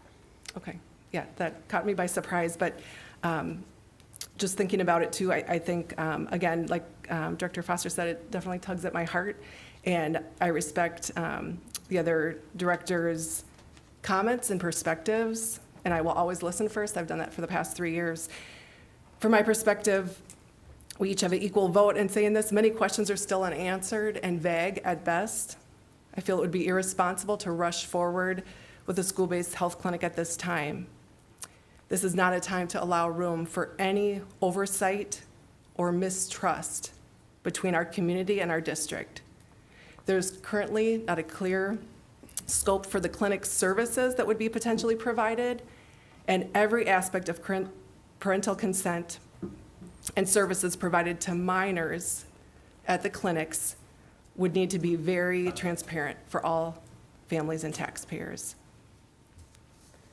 Okay, so back at the work session, the primary kind of way that we had identified was that that some board members were still asking questions and needed more time. So does any board member still have a feeling of you'd like more time? Or do you feel like you have the information that you need? I would like more time, but I also don't want to hold up the construction process and the bid award. I think that is very concerning to hold something like that hostage. Director Morstead, can you please share with us, so if item K does not pass at all this evening, can you advise us as to what implications that might have? Sure. So implications if this isn't passed, where we stand right now, all of our contracts are prepped, set, and ready to be signed. So assuming we don't have authority to do that, what you tend to have is we either have to go rebid, which takes probably 6 weeks. Many of the contractors will opt to other options. So one of the reasons we, number one, started early was to capture, typically, we wanted to get ahead. We wanted to get the contractors, we wanted to be their first choice. So we're locking them in for 3 summers. So that we potentially can lose them. And the potential I'll give you was so far to date, we've lost 2. So 2 of our lowest bidders have opted to withdraw because they, for whatever reasons they have, whether they took other business or they just decided not to do it, it's their option. So we'll incur a little additional cost to that. That just puts a little bit of pressure on that contingency that I mentioned earlier.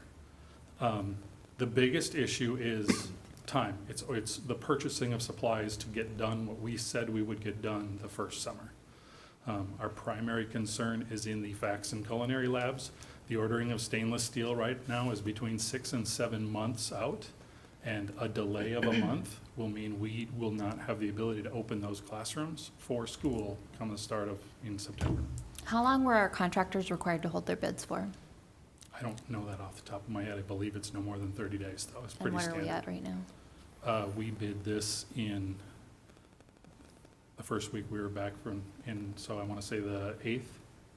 So we're already 12 days in to that. So yes, by the time we got to the next school board meeting, they don't have to hold that number. So we don't really have time to hold this vote to next, if this didn't pass tonight, we really don't have time to wait until the next month. I would say that's a fair statement. I know one of the contractors has demolition planned to begin on February 16th, which is 8 days ahead of the next board meeting. Okay. Is there any reconsideration of the motion to amend? No? Okay.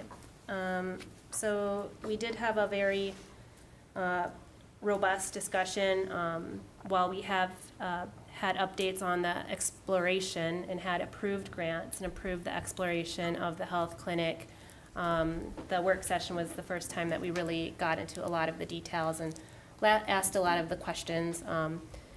We did have the opportunity to request more questions and receive those answers by email, so that was pretty thorough.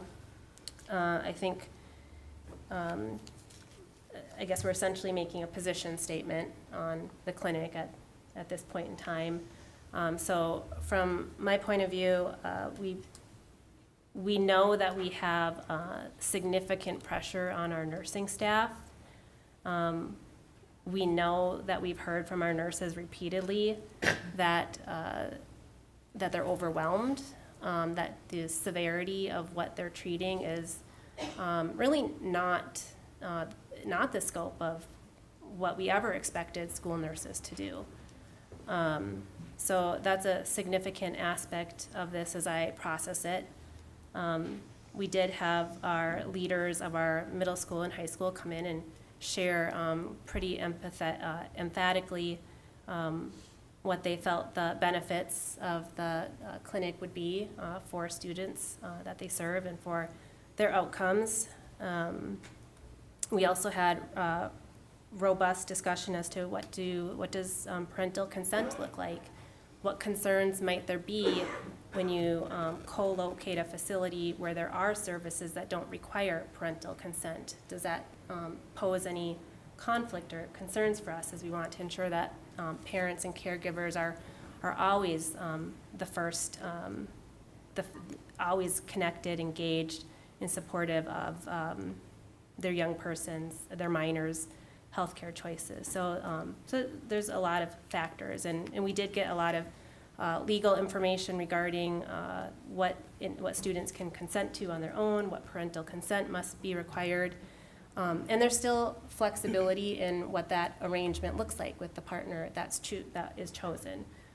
Additionally, there will still be a vote on the lease as we select that partner. So I think there's still, with the choice to say, yes, we want the capital, we want that built into the construction, there's still opportunity to ensure that we're very well aligned as a board on the final implementation plan leading up to the lease.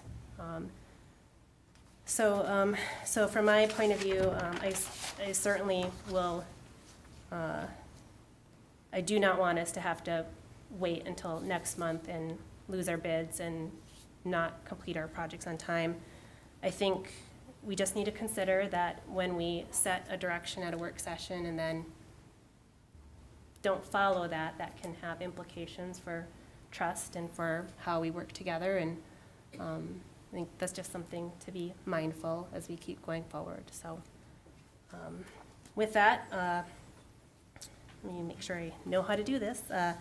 Okay, so is there, so we've had the discussion, and we will call for the vote to vote on item K as amended to include the healthcare clinic. All in favor, say aye. Chair Prince. Aye. Chair Opposed? Prince, sorry. Oh, sorry. First, you want to vote on the motion to amend. Okay, sorry. And then Okay. Is there a motion to amend item K to include the construction of the Parks Center Senior High School renovations? To include, sorry, let me restate this. We are voting on, we've had the motion, we've had the second. All in favor of the amended motion, item K, all in favor to accept the motion to amend item K, say aye. Aye. Opposed? No, nay. Okay, so 4-2 to accept the motion to amend it. So now we will vote on the amended motion.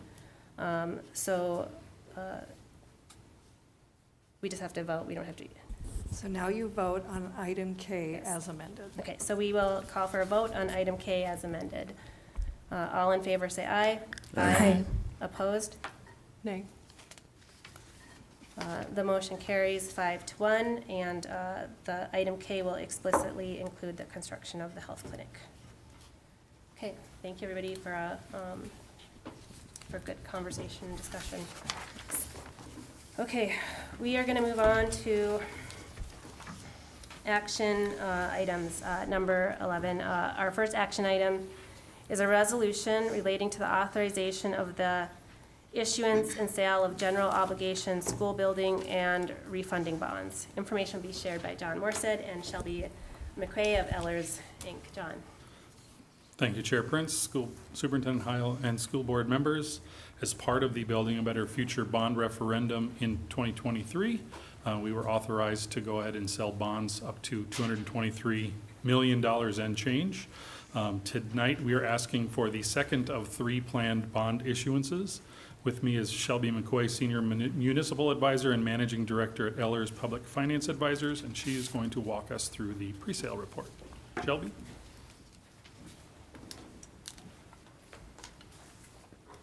Madam Chair, members of the board, Dr. Heil, thanks for having Ellers here tonight. And I'll just present the pre-sale report, which just lays out where we are at in the process today with the sale of these bonds. So the bonds include 2 purposes. As Mr. Morstead stated, it's the second part of the authority granted to you by voters in the 2023 election, so $60 million there. And then we're also refunding the facilities maintenance bonds that were previously issued for savings. So those savings that we estimate to be about $400,000 will be savings to the overall interest and the levy. Those cannot be used in the general fund. So the term of the bond overall is about 20 years, which is consistent with the overall plan that was communicated to voters at the time. So we're still within that that consistency there and the framework of that term and structure. As part of the issuance, we'll receive a rating, or the district will receive a rating, and we'll work with the Business Services Office to get that rating through Moody's Analytics. So you currently have an underlying rating of a AA1, and then a credit enhanced rating also of that same caliber, which comes with the state's rating. So that puts yourself out in the competitive marketplace in a pretty well-positioned situation to get some pretty good interest rates. So that competitive issue will happen in the following month. As part of the overall issuance, you will be issuing tax exempt, and so we'll be following the same continuing disclosure and arbitrage rules that are currently a part of what you do as part of your overall existing debt. And we do with this issue anticipate a premium price. So when you put this out in the competitive marketplace, there is demand for this type of debt and new money. So we anticipate that the underwriters will pay more than the face value of their bonds, lowering your borrowing amount overall. So that's why you see a little bit of a discrepancy between what you're authorizing as part of the intent resolution and then what we're estimating now as part of your the issuance and what we expect. So then on a couple pages later, I just want to lay out the overall process and what the calendar there tonight will, this is the presentation of where we think we're at, and then your action item will be the approval of the intent resolution for the bonds, both the school building bond portion and the refunding of the facilities maintenance. Will follow a few steps to get the due diligence and the official statement in the position that we need it to take it out to market. We'll get that rating. We anticipate being back. Ellers will be back at the February 24th meeting to present the award or the sale and what we actually received for bids on that day, and we'll close March 19th, and then you'll actually redeem those refunded bonds then on April 23rd.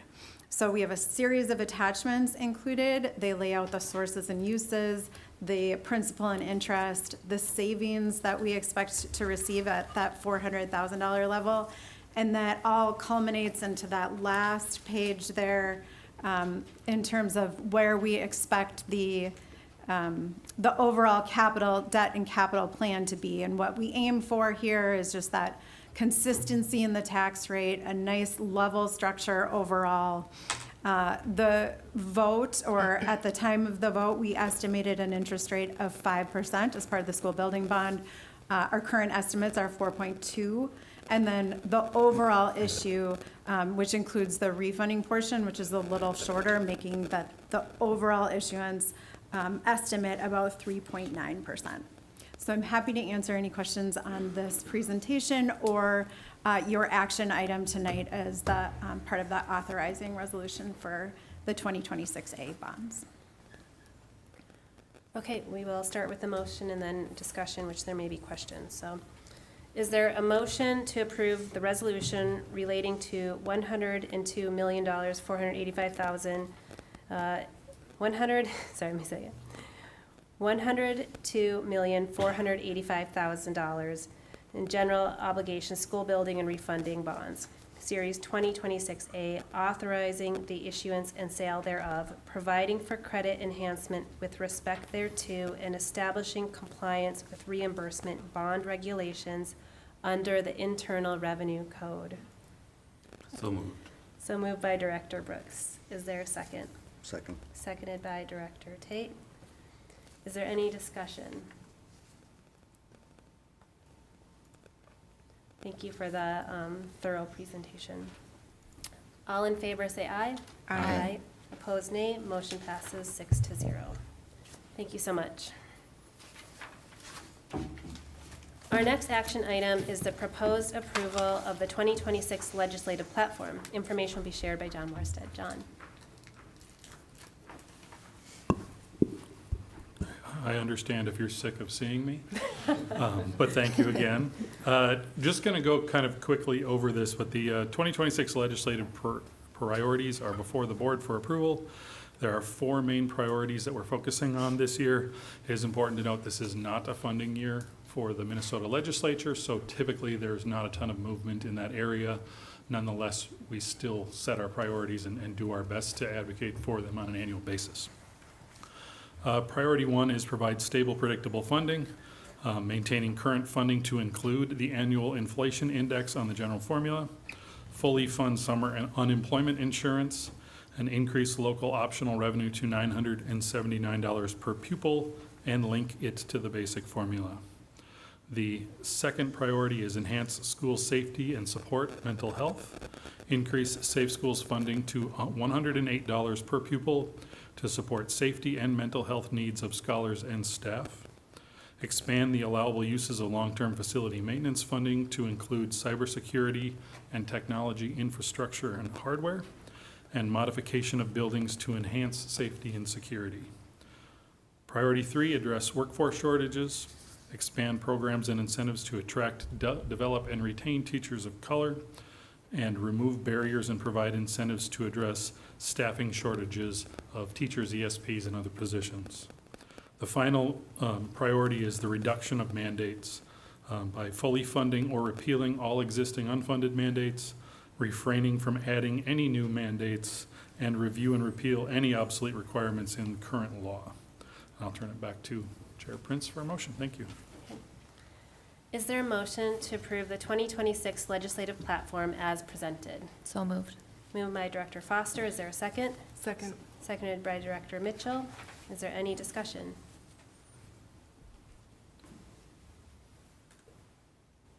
So our platform's been pretty stable over time.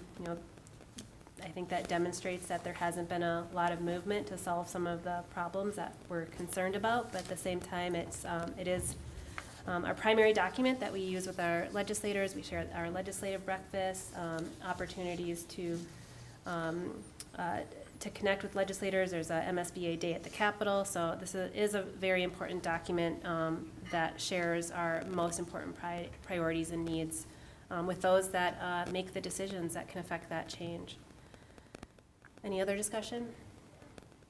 All in favor say aye. Aye. Opposed, nay. Motion passes 6-0. Our next action item is a proposed resolution affirming student safety, legal compliance, and access to education in response to recent immigration-related events. Information will be shared by Board Member Kelsey Dawson. Kelsey? Can I just ask, are you wanting me to read it, or? You don't No. have to read it. We have it. If there's, Okay. just introduce it Yeah, and yeah. explain it. resolutions like this really allow our board to formally express our values and provide clear guidance to our school district staff and of course our families to reinforce our position and our responsibilities. And it's more than words. It's a commitment to our student safety and their well-being and their ability to thrive, both academically and personally. And what's happened in our community over the last month, a couple weeks, has really incited fear. And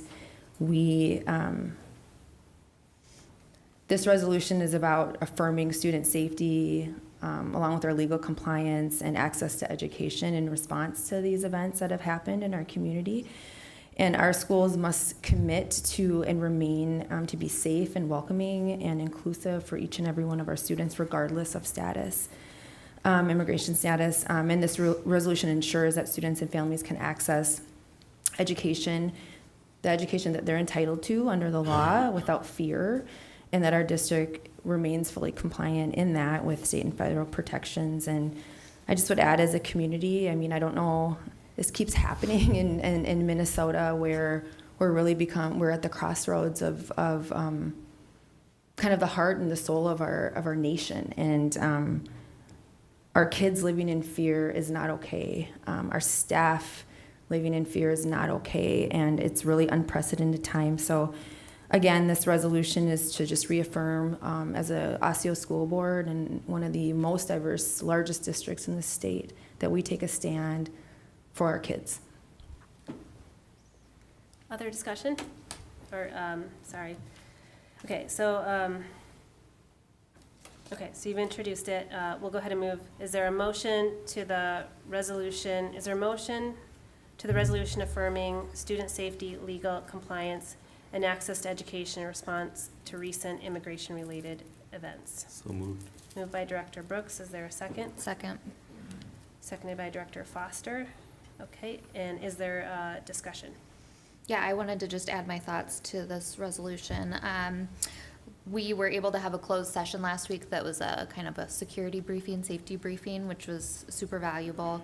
And that brought to light a lot of my response and reasoning for my vote will be yes tonight.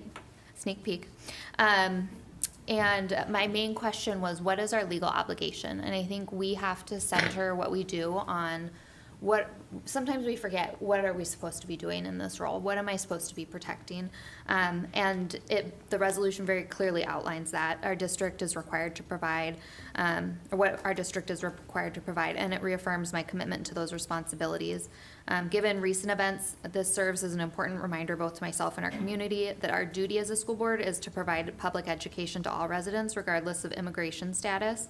I have full confidence and have been really proud of the actions in our district by our district leadership that they've taken to ensure students continue to have access to education. Our district leadership has done an excellent job supporting students during this time and will continue to do so. Yeah, I also have a statement I'd like to read. Every student and every member of this community has inherent dignity and deserves to be treated with respect. The safety of our students is always our top priority. Our district leadership and safety team have assured us that they are working on this issue 24/7, along with our local police departments, SROs. Our superintendent has clearly communicated multiple times in multiple ways to ensure the commitment to the safety of all of our students is her priority and our district's priority. Dr. Heil has led our district as a listening leader, holding space to allow for families, students, and staff to share real fears. There's no disagreement that the students of District 279 have needs and that we all care for them. My concern and issue with this resolution regards the leadership principle of process. I did not receive this resolution until late Friday afternoon. The late notice of this initiative did not allow time for appropriate board collaboration, alignment, and engagement. Why is it necessary to pass a resolution to communicate that we will all adhere to the state and federal government regarding immigration laws? Why is it necessary to pass a resolution that we will ensure the safety of all of our students, regardless of immigration status?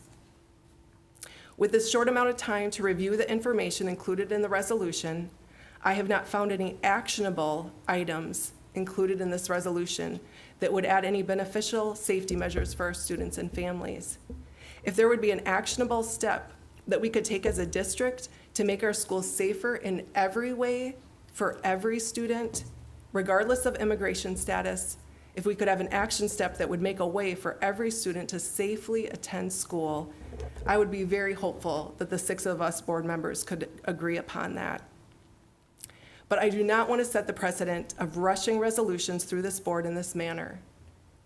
It is our duty as board members to lead without bias, not with emotions, but with a principle-based leadership and with transparency.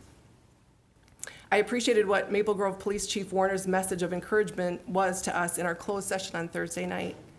He challenged us to use our role of leadership and our words to bring calm. Thank you. Other discussion? Yeah, a couple of things. One, I just wanted to thank Director Dawson for bringing forth this resolution. This resolution was actually recently passed, a very close version of it in a neighboring school district. And one of the things I love most about this resolution is it does provide some affirmation and clear direction of how we should be serving our students. This is not, a lot of times when we talk about resolutions, some of the challenges that are brought forth are operational challenges. And this is a resolution that actually speaks to the work that our district admin and our site leaders, our educators, work that they've already been focused on in order to protect our students. In terms of process, yes, this resolution was sent out on Friday, but also was the rest of the agenda, which we typically get the Friday before our meeting. So in terms of process and timing, it's pretty consistent. For me, this really comes back to the fear that's across our district right now. I can't remember the last time that we've had so many emails and so much social media action related to a topic impacting our students. Recent immigration enforcement actions, it was highlighted, it's been highlighted by our police chiefs. There was a press conference even today that really spoke at a lot of what we talked about in the closed session last week about the increase in aggression, the tactics that federal immigration enforcement officers have been using on our community, including American citizens. This fear is impacting our students. We've seen our students speak up and protest at all grade levels. We've seen and heard of families across our district that have been impacted, whether it's students, whether it's their parents, whether it's their family members or neighbors. We've seen businesses close in our district that we rely on. So we know that this fear does not stop once a student steps foot in a school building. They are taking this into a classroom, and it's with them when they leave. It impacts their ability to learn, and us not having clear direction and clear affirmation of how we should approach immigration enforcement in our district, I think just undermines the trust that we've worked so hard to build in our district. Again, this resolution doesn't interfere with federal law enforcement. Instead, it just clearly states that our schools are places of learning, not enforcement, and that our role is to educate, protect our students, and ensure equal access to education regardless of immigration status. So by adopting this resolution, we're sending a message that every student belongs here, that families should be able to engage with our schools without fear, and we know that there are barriers to that now. And that our district remains focused on its mission, educating students in a safe and welcoming environment. So I am excited to support this resolution. If any of my colleagues have additional action items they'd like to include, I'd love to consider those as well.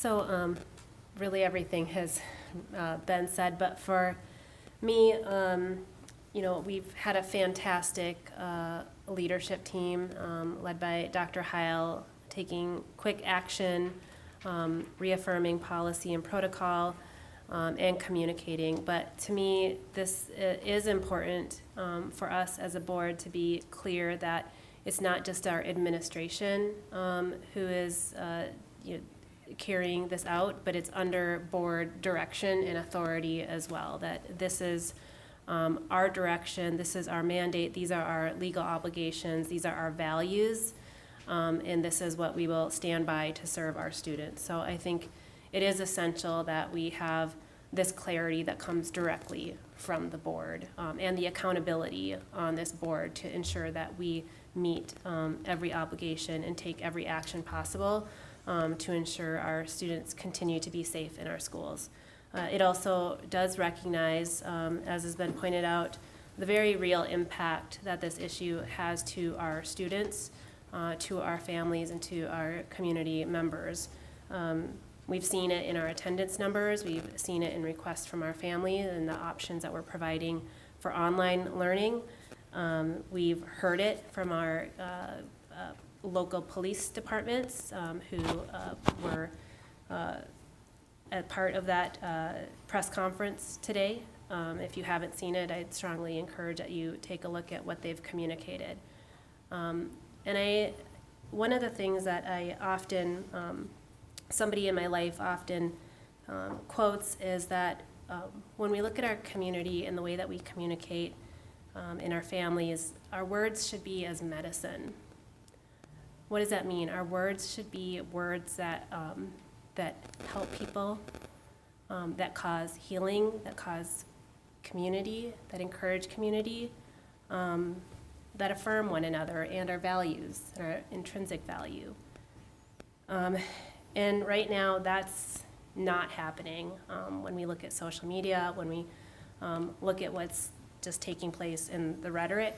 So I think as leaders, as Director Mitchell pointed out, that it's our role to establish these values and to live them out clearly, and to be mindful of the words that we say, and to encourage our community to really be, as Dr. Holloway says, one house, and that our words can be as medicine to each other and lift up and encourage each other. So I think this is important, and I'll be supporting it. Any other final words? No, other than that, so I was reading, Dr. King's, I don't know why I'm getting upset. Where do we go from here? Community or chaos, and it just strikes me like how little we've come since that book was written, and how much further we have to go. I'm glad we can do this, but as I was watching the school walkouts and stuff over the past week, right? The kids beat us to it, right? They made their statement before we got our stuff together and made our statement. So I hope we can do better in the future and lead rather than have kids lead us. Although it's lovely they're leading us, right? So. One last comment on process. As chair, we do have ways of working and things like that, but as chair, I thought time was of the essence, and did approve this resolution coming onto our agenda outside our kind of formal processes. So, okay, with that, let's vote. All in favor say aye. Aye. Opposed, nay. Nay. Motion passes 5-1. Okay, our final action item is gifts to the district. Is there a motion to approve gifts to the districts totaling $128,597.77? So moved. Moved by Director Brooks. Is there a second? Second. Seconded by Director Mitchell. All in favor say aye. Aye. Nay.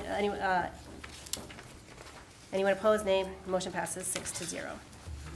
Okay.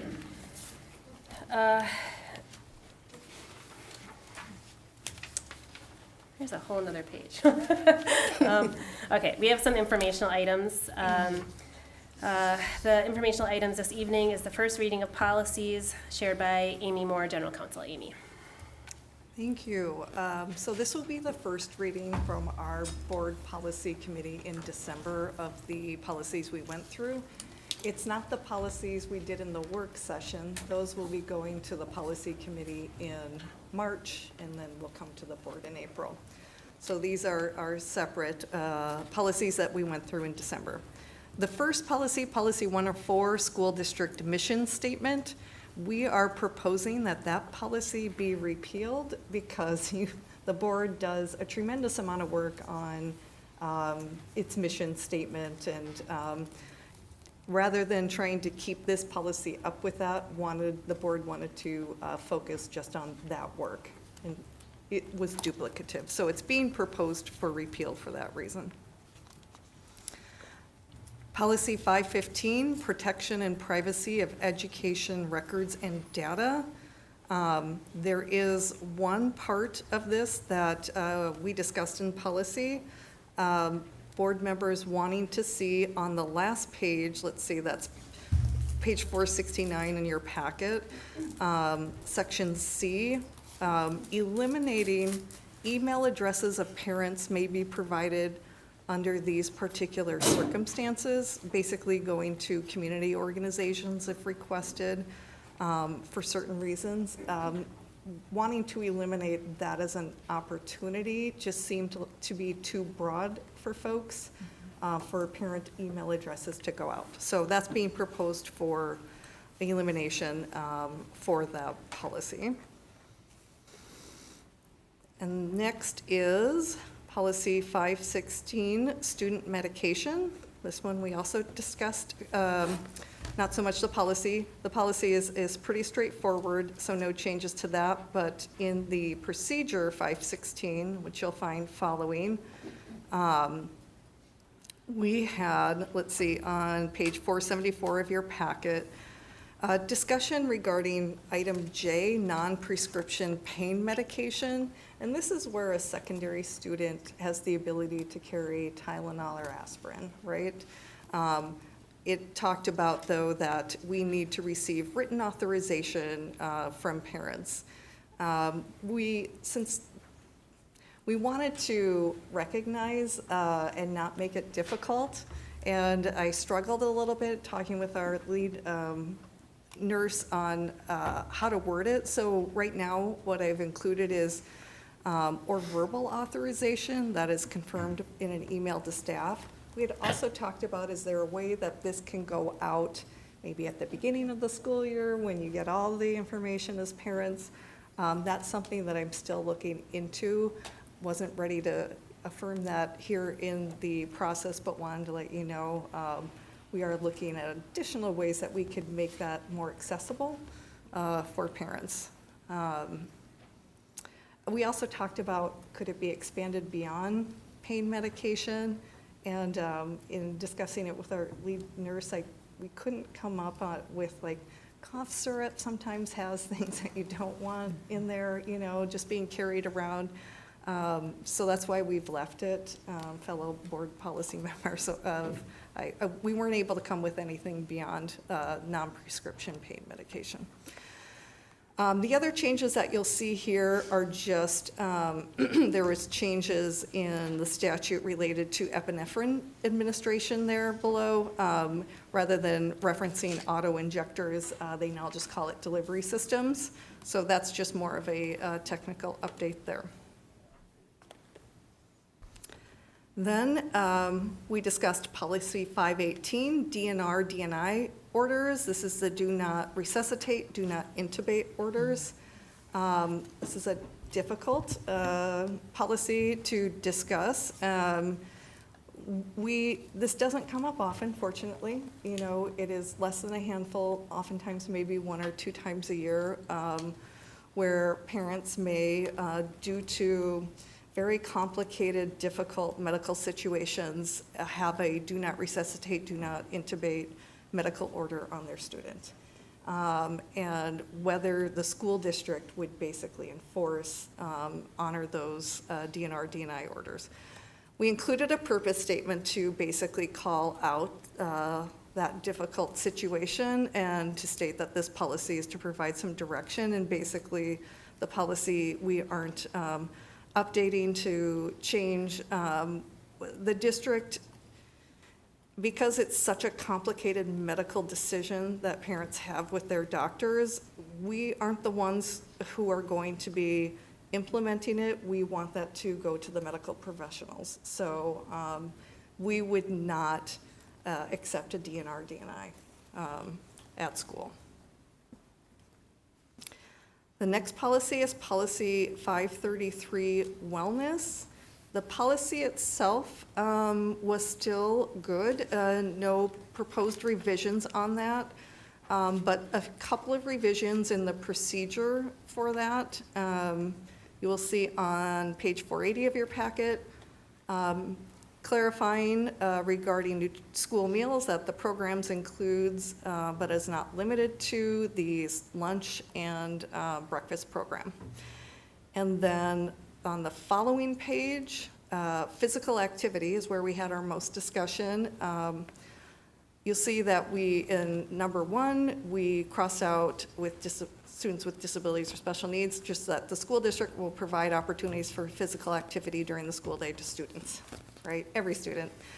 And then kind of clarifying their physical education classes and ongoing development, that there will be daily recess for all grades in elementary, and that teachers will not use physical activity as a punishment. We did want to clarify that doesn't include the use of physical activity for self-regulation or as an accommodation for a student. Did we get that clarified for that section, how this applies to coaches? Say that, I'm sorry. How this applies to coaches? That was brought up, and I was curious if that got resolved. I'm sorry, I think coaches kind of fall under the realm of teachers, but I guess not. That would be after school. We'll make sure to include coaches then. Well, because the whole conversation was. Yeah, you're right. You're allowed to, like, when I would be talking in swim practice, go swim some laps. So that's not necessarily a punishment in the terms of how it's perceived in this narrative here. So some clarification might be needed there.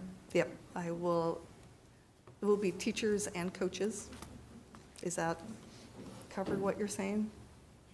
No. No, I'm sorry. No, I think we probably need to talk to the athletic departments and see if this needs to be clarified for them and pulled out, because are you limiting coaches' ability to make people run laps or something? Does this limit us in any way for our coaching staff? I will talk with our athletic coordinators. Sorry, I wasn't quite understanding. I'll have to clarify that. The way that I interpret punishment. Okay. And maybe that's it. Maybe we could better define punishment. Okay. Thank you.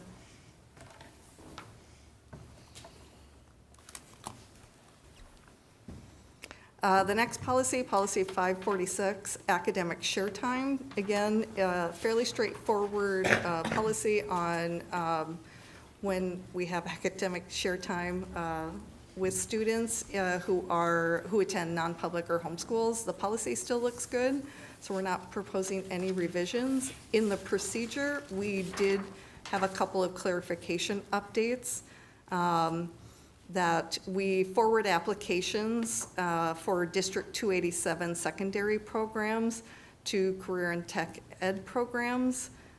We took out college level courses for Hennepin Technical College and then dropped the clarification that we will provide information to parents and guardians regarding how they can apply to post-secondary institutions and attend those post-secondary courses.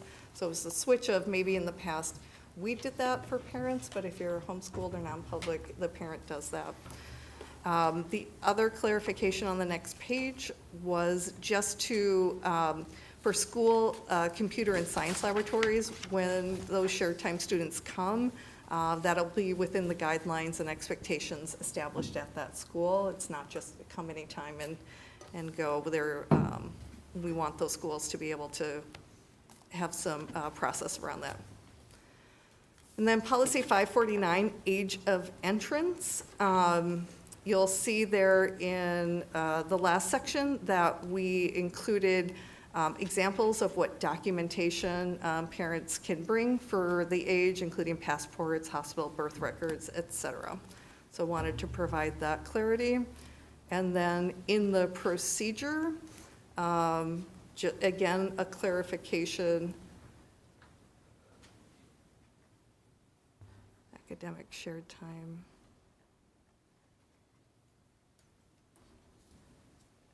Sorry, I already talked about that. On the academic, sorry, and that is it. Okay. So these will be posted for the next month and will be brought to the board for a vote at the next month, and I will. Well, then I have another question for you. So the Oh, sure. prescription meds, do we need to hold that policy, or non-prescription medications? Do we need to hold that till we have resolution on the question, So or? right, it will be posted and we will be taking comments, you know, and if there are changes, then I will be communicating with the board on that. And if it's Perfect. significant, we could have another discussion about it or bring it back to Okay. policy. Yeah, so I just didn't know if we needed to absolutely. pause. Yeah. Okay, perfect, thank you. Mhm. All right, thank you, Amy, for those exciting policy updates. So No, it really is. I really appreciate that we're thorough and that we have a good policy of revision and make the adjustments that are sometimes minor, sometimes more major. It's actually a best practice that we're very thorough on this, so thank you. Okay, before we adjourn, I do want to recognize that we had a very large presence of our educators this evening, so thank you so much for coming and for being here, and just want to continue to express on behalf of the full board for our appreciation for everything that you do, and thank you for speaking tonight, and thank you for emailing us. Again, thank you. We really appreciate and value the impact that you have on our scholars. So our final agenda item is adjournment. Do we have a motion to adjourn the meeting at 8:11 p.m.? Moved by Director Brooks. Is there a second? Second. Second by Director Tate. Is there any discussion? All in favor say aye. Aye. Opposed, nay. Motion passes 6-0. We're adjourned.